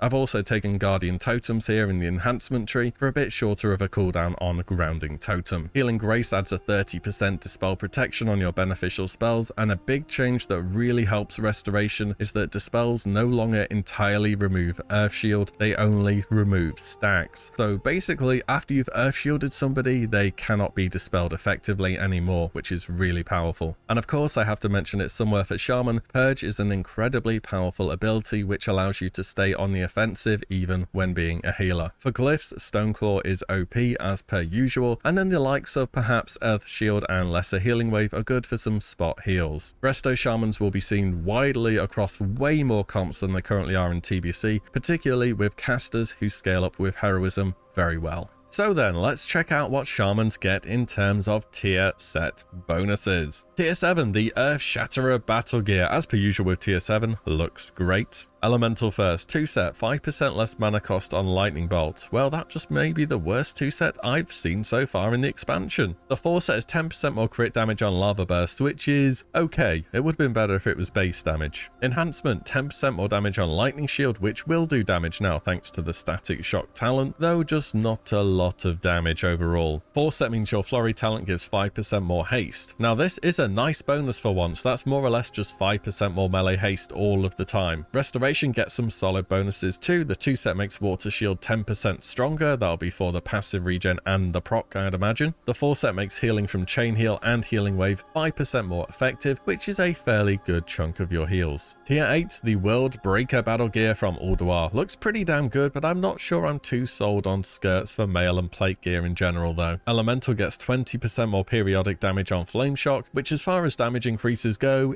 isn't very big. The 4 set means your Lightning Bolt crits apply a dot on the target. This is a little more interesting since Elemental Shamans get good crit modifiers through their talents. Enhancement gets some more interesting bonuses, 20% extra damage on Storm Strike and Lava Lash, that sounds good, and the 4 set 20% more frequency of proccing Maelstrom Weapon. Firing off those extra lightning bolts or chain lightnings is just always fun. The Restoration 2 set reduces the cooldown on Riptide by 1 second. It doesn't sound like much, but the cooldown is only 6 seconds normally anyway, and the 4 set reduces the casting time on Chain Heal by 0.2 seconds. Chain Heal is still very good in Wrath, of course. Tier 9 from Trial of the Crusade Crusader is either Nabundo or Thrall's Battle Gear. The Elemental 2 set makes Flame Shock last 9 seconds longer. That's more time doing other stuff than having to recast Flame Shock, which is only ever a good thing. The 4 set kinda reminds me of the Ulduar one for Elemental, but better, now scaling off Lava Burst crit damage instead. Enhancement makes it so you have an additional 3% chance to trigger Static Shock. That's a 33% buff to the talent, which is good, but it just really doesn't do that much damage to begin with. 4 set makes shocks do 25% additional damage. Again, it's going to be quite minor. Maybe Spellhance cares more about this stuff than the regular spec though. Restoration gets 20% more healing on Riptide from the 2 set. 20% is where things start to matter, it feels as though. And Riptide between the instant heal and the hot does do a decent amount, so this should add up. The 4 set increases crit on Chain Heal, which is more chance for improved Water Shield to proc, and is just one of your best spells in general. Nothing not to like here. Tier 10 from Icecrown Citadel, the Frost Witch's Battle Gear looks amazing. I prefer the blue version though, because you know, Frost Witch blue makes more sense. The set bonuses though on these for all 3 specs, wow. Elemental gets some really cool stuff. The 2 set makes it so Lightning Bolt and Chain Lightning reduce the cooldown on Elemental Mastery by 2 seconds each. This is what I want to see from a tier set bonus, not random ability does irrelevant amount of extra damage. Remember, Elemental Mastery also gives you a 15% haste buff for a short duration as well. The 4 set again looks super good. Lava Burst extends Flame Shock by at least 2 additional ticks, so it's worded like this as Flame Shock scales with haste in Wrath baseline, or at least it does on 3.35. Enhancement now, your 2 set Shamanistic Rage gives 12% additional damage on top of the other effects. Well, that's another cooldown for your kit, and this ability is on such a short cooldown to begin with. Will stack up with Heroism and other cooldowns and just allow for so much burst early on. 4 set, when Maelstrom Weapon reaches 5 charges, a 15% chance to get 20% attack power for 10 seconds. A bit low on the proc chance, but this is a huge proc. I think I prefer a bit of a smaller attack power proc with a better chance for it to happen. Nevertheless, if this procs back to back, your DPS gains will be pretty substantial. Restoration, Riptide gives 20% spell haste on next cast within 10 seconds. Scales with your Tidal Waves talent super well, and that's just a lot of haste. Riptide's on a super short cooldown. Everything about this tier set is great. The 4 set is also huge. Chain Heal crits also cause the target to be healed for 25% of the amount over 9 seconds. That's amazing. Why not just make Resto Shamans into a heal over time class instead with this singular set bonus? So now we've covered all of the main points. Can we give an answer to the Shaman in Wrath of the Lich King Classic? Just how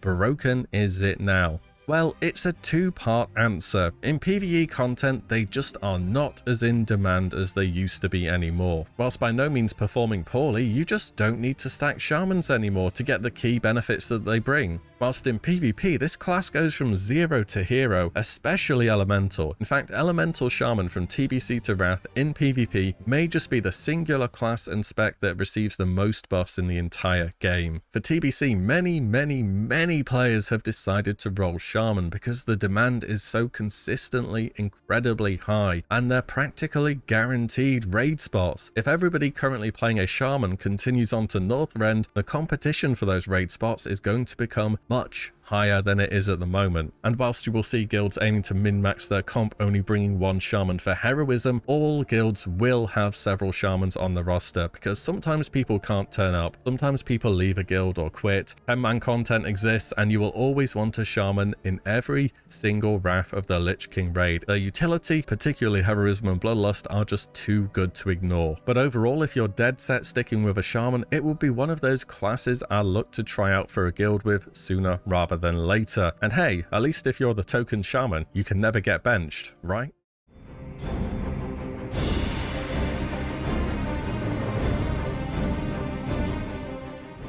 Hunters are a class that's had an interesting journey so far throughout Classic, from being a strong starter back in Vanilla as Marksman, then to one of the most consistently powerful single target classes in the game throughout TBC as Beast Mastery. For Wrath of the Lich King, you already know things are about to change massively. I feel as though it's another expansion trying to smooth out the Hunter and just, well, make them a little less clunky. They've always been a class that's had these extra bits to consider, from ammo to having enough pet food, attack range, swing timers, the list goes on. Though we have so much to cover, so we better make a start on the Hunter in Wrath of the Lich King. I want to start with the overarching changes which will affect your general gameplay. First things first, you can get rid of your swing timer. Your auto attack swings and any casted abilities such as steady shot are now tracked separately, meaning you cannot clip your autos anymore. In fact, if you actively try to clip your autos, they will still fire off during a steady shot cast, meaning less time looking at your swing bar, more time focusing on your rotation. And there is a rotation too, other than just pressing steady shot. You still do need to carry around ammo as a hunter, however now they stack up to 1000 instead of 200. Also, the attack speed from your quiver or ammo pouch has just now been added baseline onto your auto attacks, so they're more just flavor items where you can store loads of ammo. Oh, and yes, there's still a minimum range where you'll swap between melee and ranged attacks, and you still do use mana. Next up, pets. Pretty much everything gets changed here. The pet loyalty stat has gone. In the past, this affected various things such as how fast pet happiness was gained and whether or not your pet would run away, among other things. This means pets can't run away anymore in Wrath. The pet training point system is also completely gone. These points were gained from leveling up pets and were then spent to give your pet abilities that you as the hunter learned from your beast training spellbook. In Wrath, instead, your pet will now have a talent tree similar to the hunter.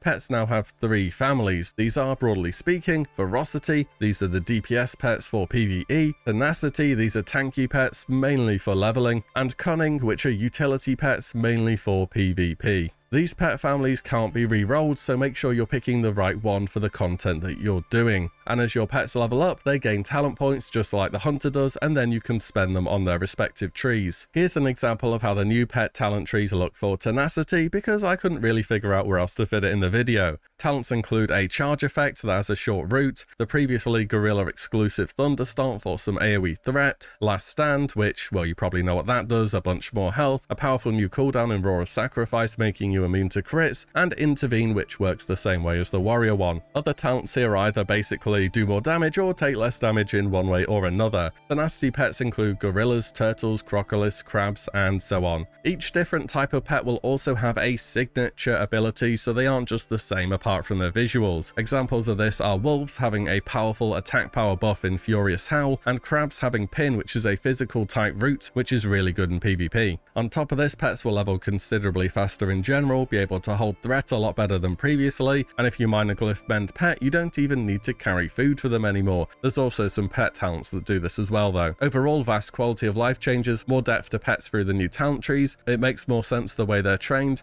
and just big improvements on the previous system. Let's delve into each spec and see what's new baseline then. Beast Mastery first. Kill command has been reworked from a proc after a crit into a 1-minute cooldown that makes your pet's next few abilities do a bit more damage. Aspect of the Viper now reduces damage caused by 50% but restores mana way faster now. Aspect of the Beast for some reason gives you 10% melee attack power to you and your pet, if you ever fancy being a melee hunter that is. New to Beast Mastery is Master's Call. Hey, it's Hand of Freedom, but undispellable. That's pretty good. A solid bit of utility added for the hunter in all areas of content here. Get a tank out of a route, be able to kite in PvP, just a really versatile new spell. Call Stable Pet does what it says on the tin, call a pet from the stable on a 5-minute cooldown, good for pet swapping when it's needed. Last major change for Beast Mastery is a new aspect of the Dragon Hawk. It's just aspect of the hawk and aspect of the monkey combined into one. Still, it's a lot of stats for free. Marksman next then. First up, Arcane Shot doesn't dispel a magic effect anymore. This has been moved to Trank Shot. Hunter's Mark now starts at maximum power instead of having to be built up via ranged attacks. Viper Sting now does a percentage mana drain instead of a flat amount, and it's more or less just been nerfed, and this is an across-the-board change for mana drain effects. Volley's undergone huge changes, it scales better, it crits, and it's had its cooldown removed. It's genuinely really worth having on your bars now for AoE situations, so you don't just press multi-shot and then be sad as a hunter. New to the marksmanship tree is an Execute, the creatively named Kill Shot. Usable when targets are 20% health or lower, fire an instant powerful attack that deals a large amount of damage. Something new to press when targets are low health and gives the hunter an extra level of threat in PvP. The survival tree though is the one which I would say has the most changes. Deterrence has been totally reworked, from being a talent in TBC to now being baseline and way stronger. It gives 100% parry chance, 100% chance for ranged attacks to miss, and all spells will be deflected. It can be played around by smart opponents. A rogue, for example, can shadow step and they'll always be behind you and then land a kidney shot, and it won't remove any existing damage over time effects. Nevertheless, it is a vital personal cooldown for the hunter. Traps no longer share a global cooldown between all types of them. Instead, they're in 3 categories: nature, which is just snake trap; fire, which is immolation, explosion, and also black arrow, which we'll look at later in the survival tree; and frost, which is frost trap, surprisingly, freezing trap, and freezing arrow. Hey, that's another new spell, freezing arrow. It's freezing trap but ranged, so no need to run into melee after scattering in PvP,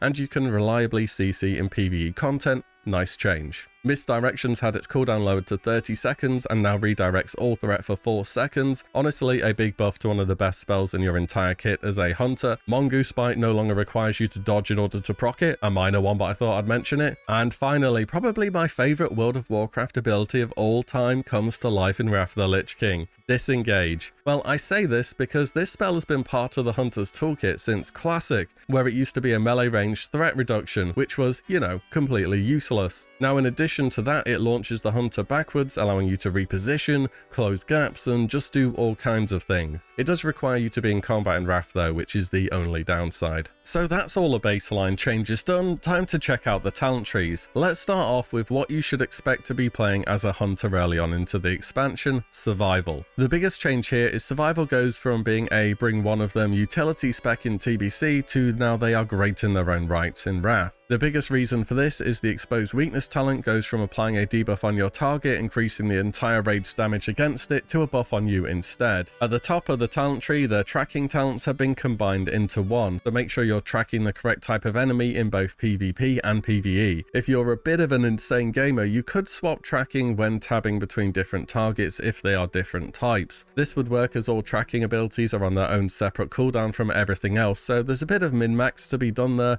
I don't know how much content that's really relevant to, but I thought I'd mention it. Trap Mastery has received some updates to make it even better and now also affects Black Arrow's duration as well. Survival Instincts, no, not the Druid one, is also a new talent and makes you just take a bit less damage and do some more damage. TNT is pretty similar, just adds damage to your rotation. Lock and Load is brand new and is a powerful proc from Traps or Black Arrow, removing the cooldown on your next 2 explosive shots. You want to try and force proc this off of cooldown through traps where possible. Hunter vs Wild, apart from sounding like some kind of reality TV show, gives you and your pet some scaling off stamina, and Resourcefulness now reduces the cooldown on Black Arrow in addition to the previous effects. I've taken 1 point in exposed weakness here, perhaps you do want 2 earlier on into the expansion, but survival hunters do crit a lot. Noxious Stings is new. For PvE, just think of it as do 3% more damage against a target who has Serpent Sting on them. Master Tactician now puts even more crit in your rotation, simple enough. Sniper Training is a huge boost to a bunch of your abilities after having stood still for 6 seconds. It's pretty easy to keep up on most encounters though, as it's got a 15-second duration, but you do want to make sure that you're keeping this buff active. Black Arrow, something I've already talked about a lot, is a brand new ability, applies a damage over time effect and a damage taken debuff on your target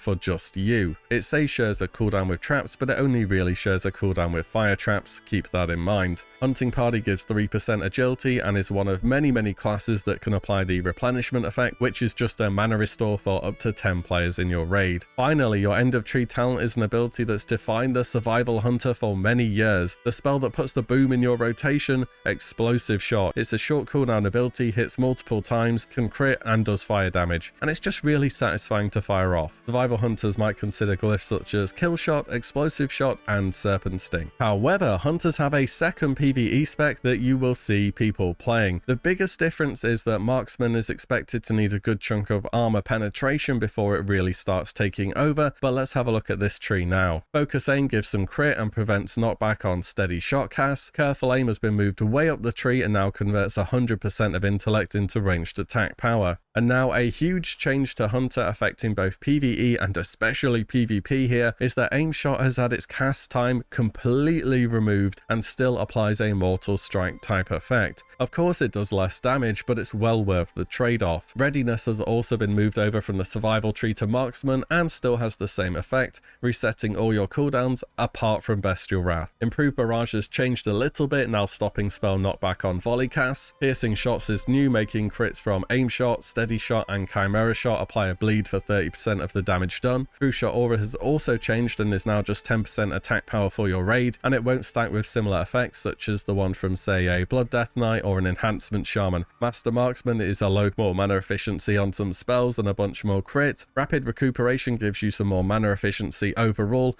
not really needed in raids, probably a decent talent for when you're leveling though. Wild Quiver is now giving you a chance to fire an extra shot for bonus damage. Mark for Death gives loads of stats, 5% more damage from shots and pet abilities against a marked target, and more crit bonus. Finally, your last talent for marksmanship is Chimera Shot, which in Wrath has a bunch of different effects depending on what your active sting is. If you have Serpent Sting up, it deals a bunch of extra damage. Viper Sting, it will restore mana to you, and Scorpid Sting will disarm the target. The vast majority of the time, it's Serpent Sting that's being used here, but a disarm can have niche uses in PvE and is certainly very useful in PvP, being only on a 1-minute cooldown. Marksman hunters consider glyphs such as Serpent Sting, the duration scales with Chimera Shot, Steady Shot to increase its damage a little bit, and Hawk for some additional gains. I'll also give a mention to the pet here. So in PvE content, more or less the go-to is the wolf. The Ferocity, which is the pet family we want, and its unique ability is Furious Howl, which provides a large amount of attack power with a pretty good uptime. Talent-wise, the ones that stand out are Culling the Herd, which is essentially just a flat 3% damage increase for you and your pet. Rabid as a DPS cooldown, which is only for your pet and gives them a stacking buff. It's pretty minor, but you may as well macro it into something. And finally, Call of the Wild, a 5-minute cooldown, which should definitely be macroed into your big cooldown rotation, which is 10% attack power for 20 seconds. Pretty substantial. This is one of the large reasons why you do want a Ferocity pet. So how do we think hunters are going to perform throughout the duration of the expansion in PvE content then? Well, if you'd noticed for the PvE part of the video, I didn't even cover Beast Mastery as a talent tree, as it has one of the most dramatic fall from graces, from being considered a top tier single target spec in TBC to quite literally unviable in Wrath. I was going to say if fights are incredibly short in Naxxramas it might have seen some play, but as of this video, Blizzard have actually confirmed they plan to buff Naxx content, so that's not happening. I'll still talk about it in PvP. It's great for leveling as it's always been, but in raiding it gets easily outperformed by either survival or marksman. Early on into Wrath the Lich King, you should expect hunters to be playing survival as a strong single target specialization, putting out competitive damage without tons of gear. Once we start hitting later raids, Trial of the Crusader and onwards, and armor penetration starts to become much more plentiful,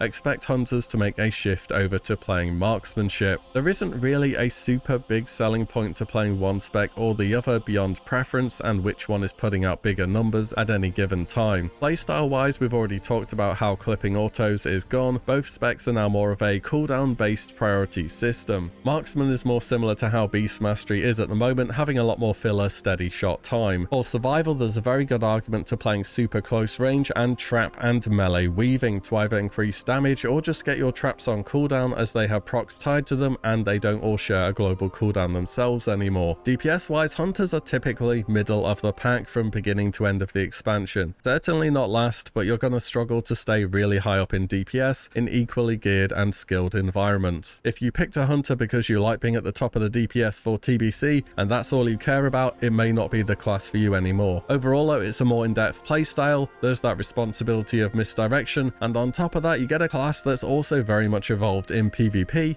So let's talk about that next. There is legitimately an argument for playing any of the 3 hunter specializations in Arena, and not many of the pure DPS classes can do that. We're going to start with Beast Mastery and the changes it's had because we haven't really looked at it yet at all. Really early Wrath the Lich King PvP is probably the place where you're most likely to encounter Beast Mastery hunters. When resilience is low enough, their burst damage can be seriously scary, most often alongside enhancement shamans and holy paladins as part of the notorious Beast Cleave comp. Talent-wise for Beast Mastery, Aspect Mastery is new, which just amps up the power of all your aspects by a moderate amount. Moving down the tree, Ferocious Inspiration now increases the damage of all your raid members by 3%, as well as a few of your spells by a little bit. Bestial Wrath has had its duration lowered to 10 seconds, but this is offset by some later talents and can also be glyphed to reduce its cooldown even more. Cat-like Reflexes, despite not being taken here, also reduces the cooldown on kill command by half when taken. Cobra Strikes is a new talent, gives some synergy between you and your pet when you crit. Longevity is also new, lowering the cooldown of all your big abilities such as Bestial Wrath and Intimidation. Kindred Spirits gives you a massive 20% damage buff to your pet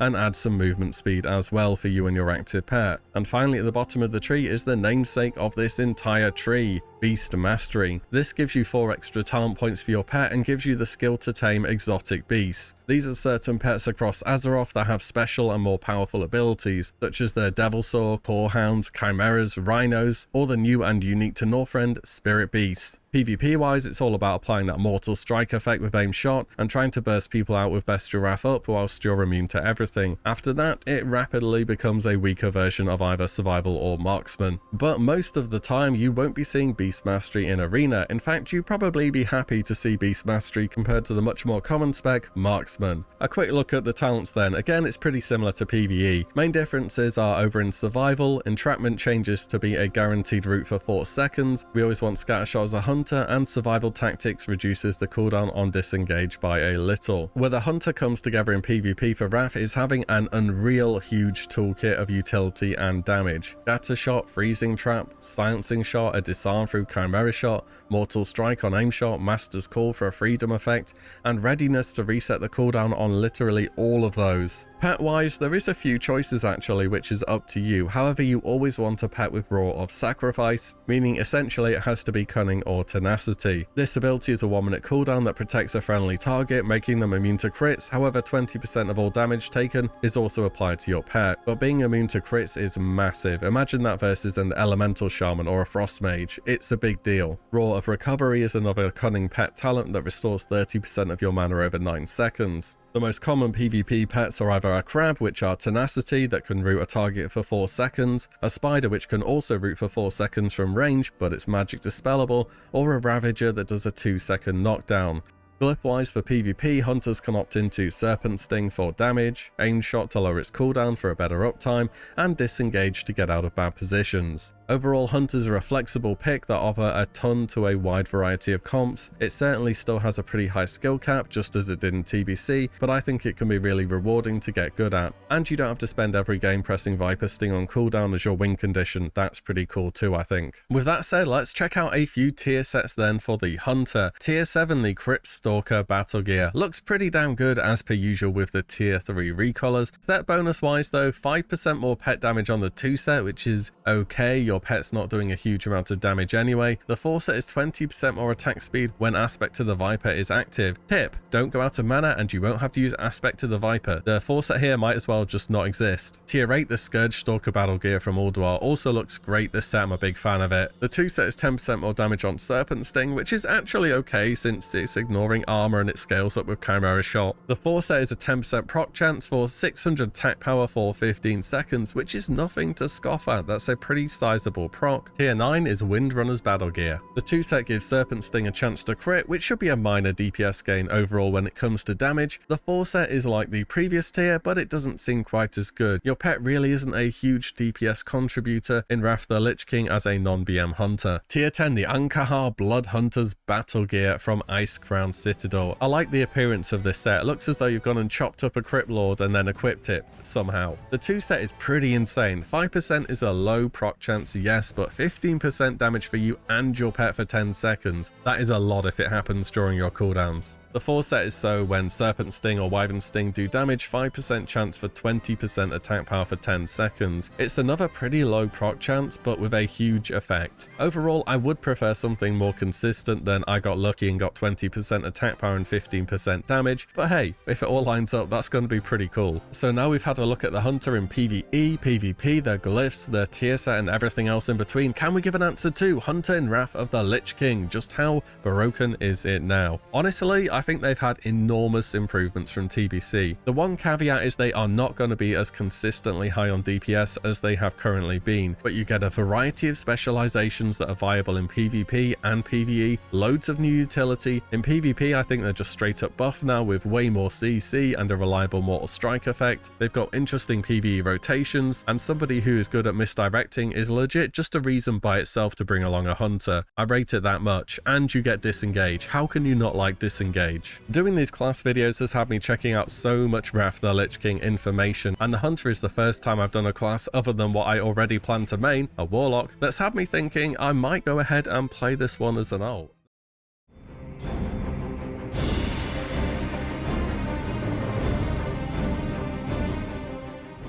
Mages were a surprise in TBC if I had to describe them in one way. Expected to be on the weaker side until midway through tier 5 content, and then needing a lot of support to really do well as Arcane. Well, the needing support part has been true, but Mage has been one of the most consistently high performing classes throughout the duration of all of TBC. Moving on and upwards to Northrend then, and expansion where casters in general do very well, it should come as no surprise that Mages have a lot to look forwards to. So let's talk about the Mage in Wrath of the Lich King Classic. Let's begin as we do with our baseline changes. So for Mage, it probably has the least changes from TBC to Wrath out of any class I've looked at so far. Arcane Blast gets a little rework. It still increases its costs as it stacks, but it no longer decreases the casting time of subsequent Arcane Blasts, and instead now applies a 15% stacking arcane damage buff, which will stack up to 4 times, and this buff will drop off when you cast any other arcane spell than Arcane Blast. Invisibility no longer gets removed when you're phasing out from taking damage. Evocation goes from a 8-minute cooldown all the way down to a 4-minute cooldown, and we can make it even better through talents. The amount of mana lost when absorbing damage through Mana Shield has been reduced. Mage Armor now reduces the cooldown of all magical debuffs on you by 50% in addition to previous effects. Slowfall is castable on group or raid members, and you can glyph it so it doesn't require a reagent as well. And new ranks of Conjure Food also conjure items which restore health and mana at the same time. New to the Arcane Tree is Mirror Image. This summons 3 copies of yourself which cast Frostbolt on a target, which is just a decent damage cooldown on a 3-minute cooldown.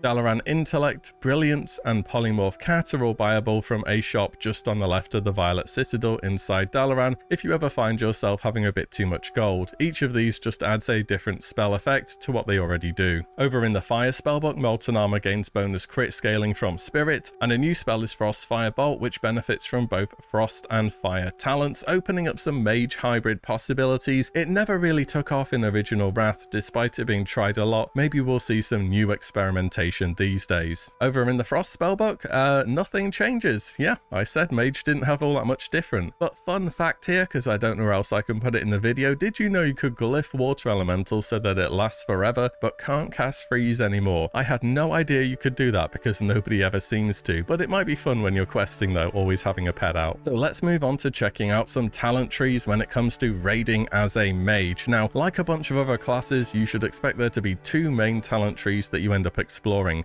Those are Arcane and Fire. Arcane should be the one that you play early game into Wrath, so we'll start on that. Arcane Stability now finally gives you some consistent spell knockback avoidance across the entire tree. Focus Magic is a new ability that places a 3% crit buff on an ally, and when they crit, you also gain 3% spell crit too. Student of the Mind is new and gives you some more spirit scaling, though missed out here due to earlier levels of gear. Improved Arcane Explosion has been changed and renamed to Spell Impact, which now just increases the damage of a whole bunch of your different spells. Magic Attunement, in addition to its previous effects, now also increases the range of arcane spells by 6 yards. Your Arcane Shielding spell has been updated to provide better baseline defenses and reduces the amount of mana it takes to maintain Mana Shield by a lot. Torment the Weak is another brand new and super important talent for all areas of content. In fact, you're kind of forced to pick this up for PvE, whichever spec you are playing. It's 12% bonus bonus damage for your big filler spells against snared or slowed targets, and that slow includes attack speed ones such as Thunderclap. Arcane Power goes from a 3-minute cooldown and 30% bonus damage and mana cost to 2-minute cooldown and 20% bonus damage and mana cost. Arcane Empowerment adds a huge chunk of extra damage to Arcane Blast and missiles, and also provides a 3% raid-wide damage buff. Not half bad. Arcane Flows reduces the cooldown on your big spells by a significant amount and puts Evocation down to only a 2-minute cooldown, which is insanely good for Arcane. Missile Barrage finally makes Arcane Missiles useful in PvE for the first time ever. Now your spells have a chance to make your next Arcane Missiles free and fire 2 times as fast. This is super fun to fire off, and it procs all the time as well. Netherwind Presence is just a whole bunch of spell haste, and at the bottom of the tree is Arcane Barrage, our brand new main ability. In Wrath, it's a super short cooldown, 3-second single target nuke. It's good on the move whenever you need to reset stacks of Arcane Barrage and Missile Barrage hasn't procced, or just as a general filler. Over in the Fire tree, Incineration is taken for more crit damage on Arcane Blast, and the Frost tree is just there so we can get Icy Veins really to pump up that Arcane Burst phase. And even though we know Blizzard's going to be buffing Naxxramas, spikes in Near to Abyss TBC gear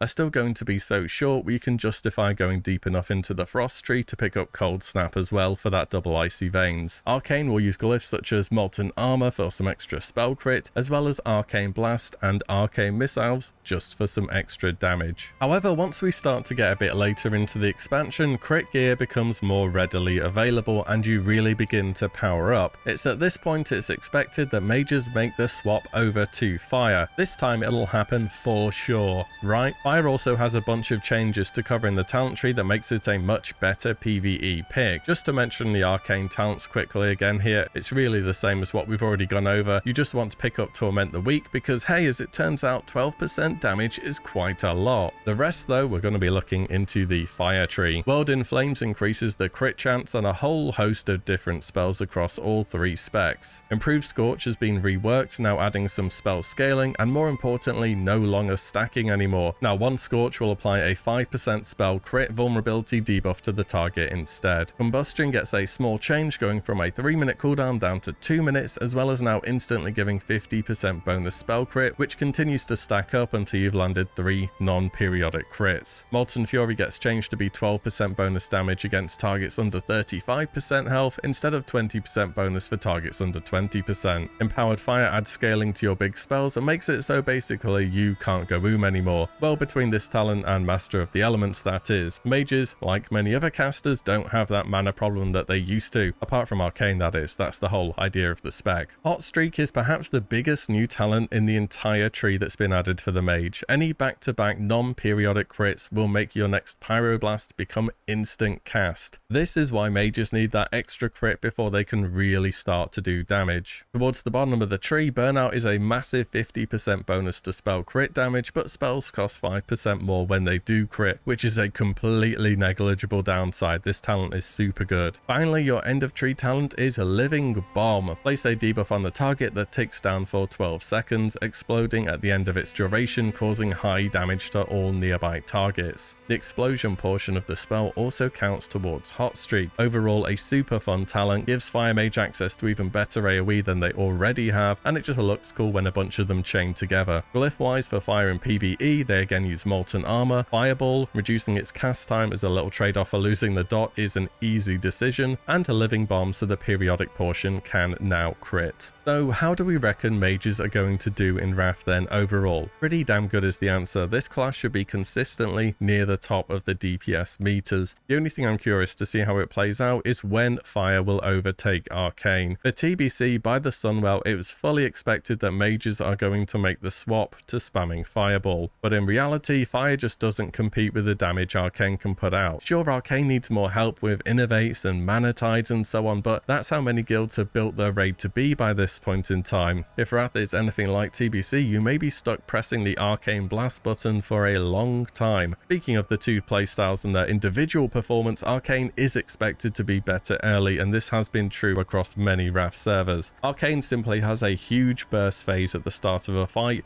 and then can do it again every 2 minutes thanks to their talent reworks. But you know what they say about Arcane, it's probably the one caster that doesn't change much from TBC to Wrath. You really do just hold down the Arcane Blast button. Sure, Missile Barrage is a nice proc, but when you press that button, it's going to remove the 60% bonus damage your Arcane Blast is doing. However, when you make the swap to fire, which I think will happen in Wrath by the way, it will feel considerably better as it now has Hot Streak. Again, it's pretty simple on gameplay, get 2 crits in a row, press Pyro, repeat, but it's super effective at putting out damage, and by later on in ICC has historically been one of the highest performing classes in the game. Mage should have a specialization that can find itself performing well whatever phase we are in. Whilst the gameplay is pretty simple, it backs it up with huge numbers and very competitive single target and AoE. Which brings us on to PvP. Once again in TBC, mages found themselves as a very popular PvP choice. Notably, the Frost specialization was, as per usual, an absolute top tier performer. But before we talk Frost, I want to give a quick look at Fire as a PvP spec because I think it's come a long way since TBC. Grabbing some talents here, I want to check over the new ones we didn't talk about yet. Burning Determination allows you to immune the next silence or interrupt after being hit by one. Impact has been reworked, it's no longer complete RNG on fire spells, and now makes it so any damaging spell has a 10% chance to allow your next fire blast to stun for 2 seconds. That's much more controllable and a lot more powerful. Molten Shields now affects both Frost and Fire wards, and the reflect chance has been increased to 30%. You can glyph either Frost or Fire ward to increase that by a further 5% too. Blast Wave, in addition to its old effects, also has a knockback added, great for arena where you can knock people off the edge or just to help with your kiting in general. Fiery Payback is a new talent which does a ton of different things. It gives a 10% chance to disarm the target when the mage is hit on ranged or melee attack. It doesn't say it in the tooltip, but I would assume this has a 1-minute cooldown because all disarms have a 1-minute cooldown. When below 35% health, all damage taken is reduced by 20%, and Pyroblast cast time is reduced by 3.5 seconds, but it now has a cooldown. This makes Fire Mage super dangerous once they do hit that low health. There's a reason Pyroblast doesn't have a super short cast time normally. Dragon's Breath gets mega buffed, now disorienting for 5 seconds, which is enough time to wind up a big cast or land a CC. And finally, Firestarter makes Flame Strike instant and free after Blast Wave or Dragon's Breath. Fire has had so many of the TBC issues addressed: better survivability, tons more CC, more utility, and even more damage. It should be a fun spec to mess about with, even if it is rather squishy, which is its main weakness. Because the majority of the time, much like it's been since day one of vanilla, whenever you see a mage in PvP, they're gonna be Frost, and man, they just keep getting better the more expansions go on. Here's the talents, the standard in the arcane tree really. In Frost, a bunch of the old mandatory 5-point talents like Shatter have been moved to 3 points instead, freeing up loads of talent points to explore the new tree. Ice Flows reduces the cooldown on your big abilities such as Icy Veins by a whole bunch. Permafrost has been updated, adding a 20% healing reduction effect to your chills because hey, why not? Mages sounded like they could use a mini Mortal Strike effect on their entire rotation. Winter's Chill is changed to affect all spell crits against the target, not just Frost, but it does still stack up to 5 times. Cold as Ice is new and just removes even more cooldowns from your big spells. Shattered Barrier is another addition off of the Ice Barrier talent, a great new bit of utility, adding a guaranteed Frost Nova when your barrier breaks. Fingers of Frost is a new vital talent and is a complete game changer for the mage. Your chill effects have a 15% chance to grant a proc, treating your next 2 spells as if the target were frozen. Improved Water Elemental increases its duration and gives you some extra mana gains when casting Frostbolt. Brain Freeze is another big proc effect for the mage. Your chill effects have a chance to make your next Frostfire Bolt or Fireball instant cast. More burst, that's just what the mage needed. Chill to the Bone is pretty simple, just a bunch more damage on your big spells and even more chill effects. And finally, we have a talent at the end of the tree that's become iconic for Frost mages: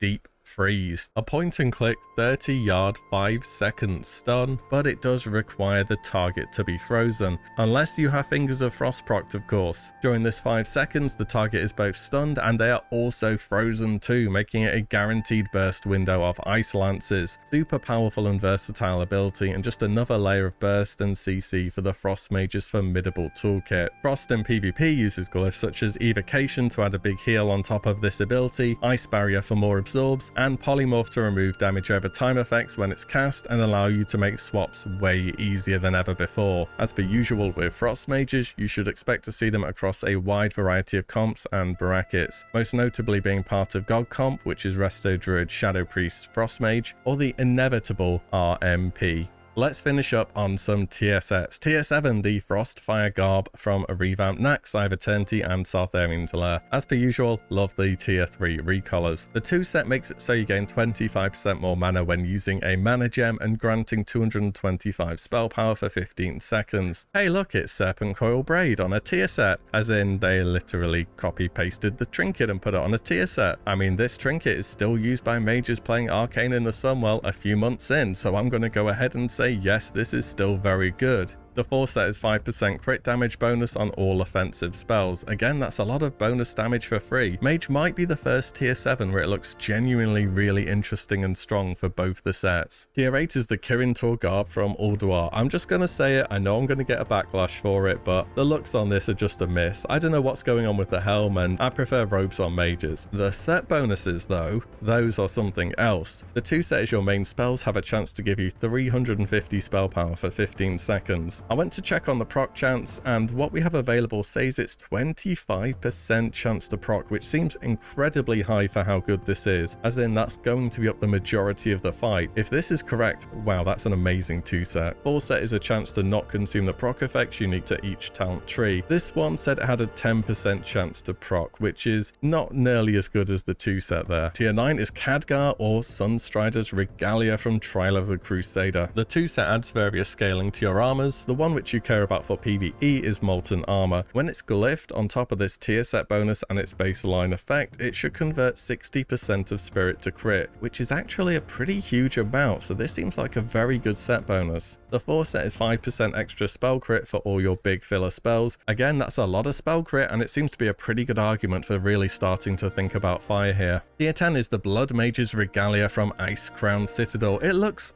okay, it just doesn't beat out tier 7 recolors for me though. The set bonuses, however, are again amazing. The 2 set makes your Hot Streak and other procs you don't really care about by this point in time give 12% haste for 5 seconds after consumed. You're going to be proccing Hot Streak a lot in ICC. This is a great haste modifier. The 4 set makes it so Mirror Image also causes you to do 18% additional damage for 30 seconds. This is probably one of the best tier sets I've seen so far. 18% damage during heroism when you can choose where it happens, on top of all the other cooldowns you can have running, is an incredible bonus. No wonder mages get so good by ICC with a tier set like this. So now that we've covered PvE, PvP, tier, and had a pretty good talk about how the mage is going to be, can we give an answer to Mage in Wrath of the Lich King Classic? How broken is it now? Pretty damn broken, I'll tell you what. 2 viable, high-performing specs in PvE content. Hopefully Fire does overtake Arcane Blast sooner rather than later, because it hasn't yet in TBC. In PvP, they also get a range of viable specs. Fire gets Mega Buff. You could play Arcane, but it's not going to be as effective as the other 2. Frost gets even more CC, in Deep Freeze, a healing reduction through Permafrost, and even better Burst. You can also expect an amazing leveling class and Dungeoneer out of mages as per usual. I think mages did get a little bit undersold in TBC, and perhaps that was a bit for the best, as you couldn't really stack them super hards in raids due to them being needy for external buffs as Arcane. In Wrath, they need less group specific help now that nearly all buffs are raid wide. They're still going to want your Druids innovate, don't worry about that, but overall are much more self-sufficient. It's a high performer in PvE and PvP content, and there just doesn't seem to be an expansion where Mage isn't a great choice for a main.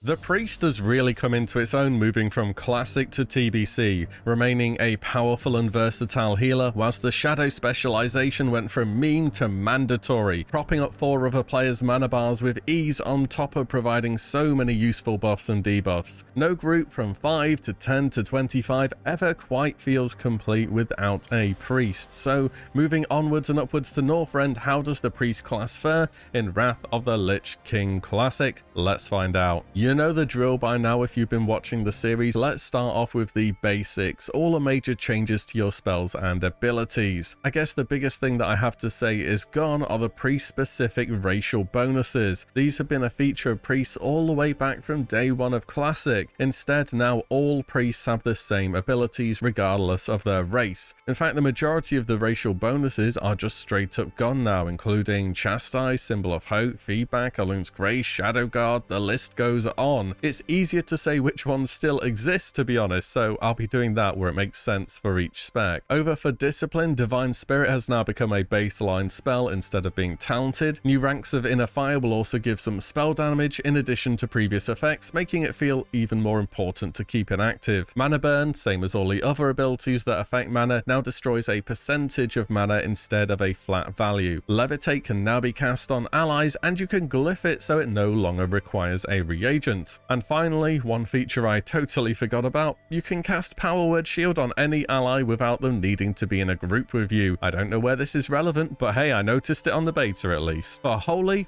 Nova is now baseline 2, a nice little bit of AoE, good PvP utility to get them rogues out, solid addition to your kit. Holy Fire has been reduced from a cast time of 3.5 seconds down to 2. First new spell is Divine Hymn, a powerful channeled heal that also applies a small buff to targets affected, increasing the power of heals they receive for a short duration. Think of it like Tranquility, but holy instead of nature. The second new spell is Hymn of Hope. This is the remnants of the once Draenei unique spell, Symbol of Hope. It's a bit different though, also being a channeled spell that gives mana to allies and temporarily boosts their max mana too. For Shadow, there's 2 new spells. Well, I say 2, it's 1 if you were undead, but Devouring Plague is now a baseline priest ability, though it has been changed from what it used to be. It's still a damage over time effect, it heals a less overall, and it's had its cooldown removed. This is now a core part of Shadow's rotation, rather than just a little bonus for undead priests. The second is an AoE button, Mind Seer. Channel shadow magic into your enemy, causing all other nearby enemies to take damage over time. Unfortunately, in Wrath, you can't Mind Seer allies. I remember it working that way, but I went and checked, and that was a change made in Cataclysm. So no mind searing in arenas to catch stealthers or searing the tank in PvE. Still, it's an AoE, which is better than what you had before. Those are your baseline changes, not a huge amount to be honest. In fact, with the racials taken into account, priests across the board definitely lost more than they gained. But that's not going to mean they're weak, far from it. So let's delve into the PvE talent trees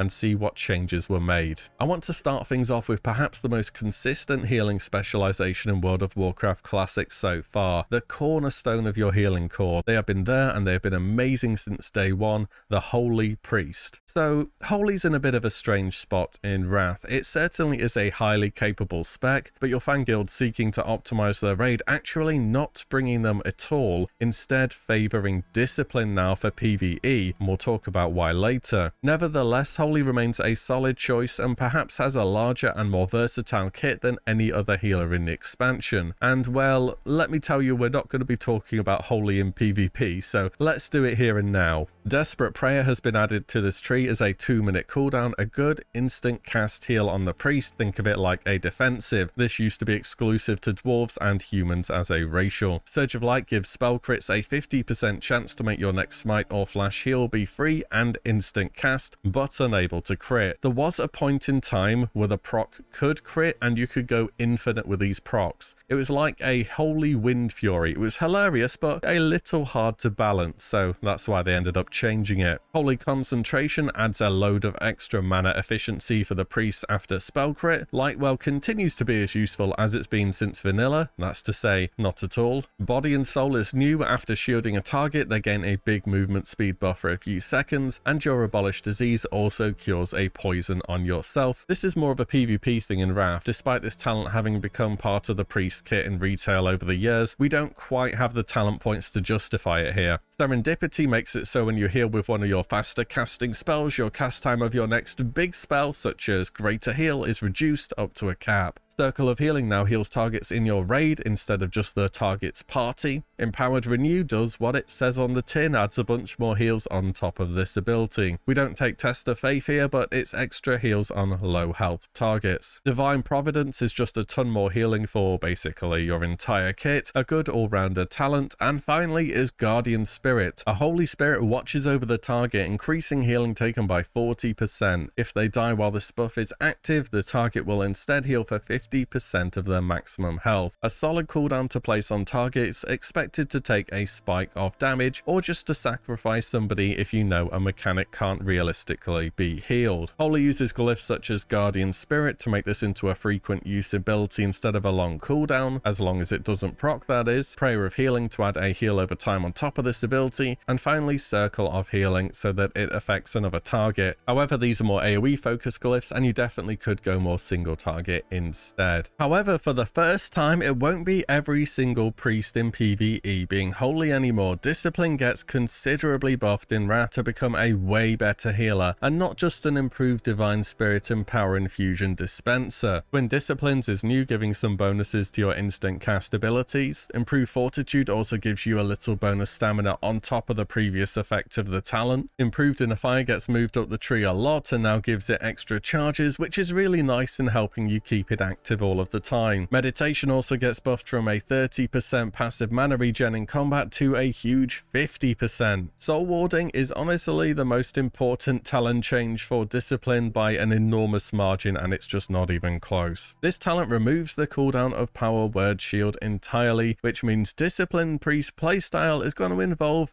a lot of pressing shield. Improved Flash Heal reduces its mana cost by a small amount and buffs its crit chance on targets below 50% health. Renewed Hope does, look at this absolute wall of text. It does a lot of things at the same time. Basically, the gist of it is you do more heals to targets you've just shielded, and your raid takes 3% less damage. Pretty damn good. Rapture gives mana back when Power Word Shield is completely absorbed or dispels, on top of giving your target some resources as well. Aspiration is just a reduction on the cooldown of several of your spells. Divine Aegis means that spell crits place a shield on the target for 30% of the amount healed. Grace allows it so one target gets bonus heals from the priest. Towards the bottom of the tree, Borrowed Time gives you 25% spell haste after shielding somebody, and makes Power Word Shield scale super hard with your own spell power. And finally, the last talent for Discipline has become one that's iconic for the priest over the years: Penance. Launch several volleys of Holy Light at the target, either healing or doing damage to an enemy. A short cooldown, very mana efficient spell, looks amazing, super fun to fire off, big fan of this spell overall.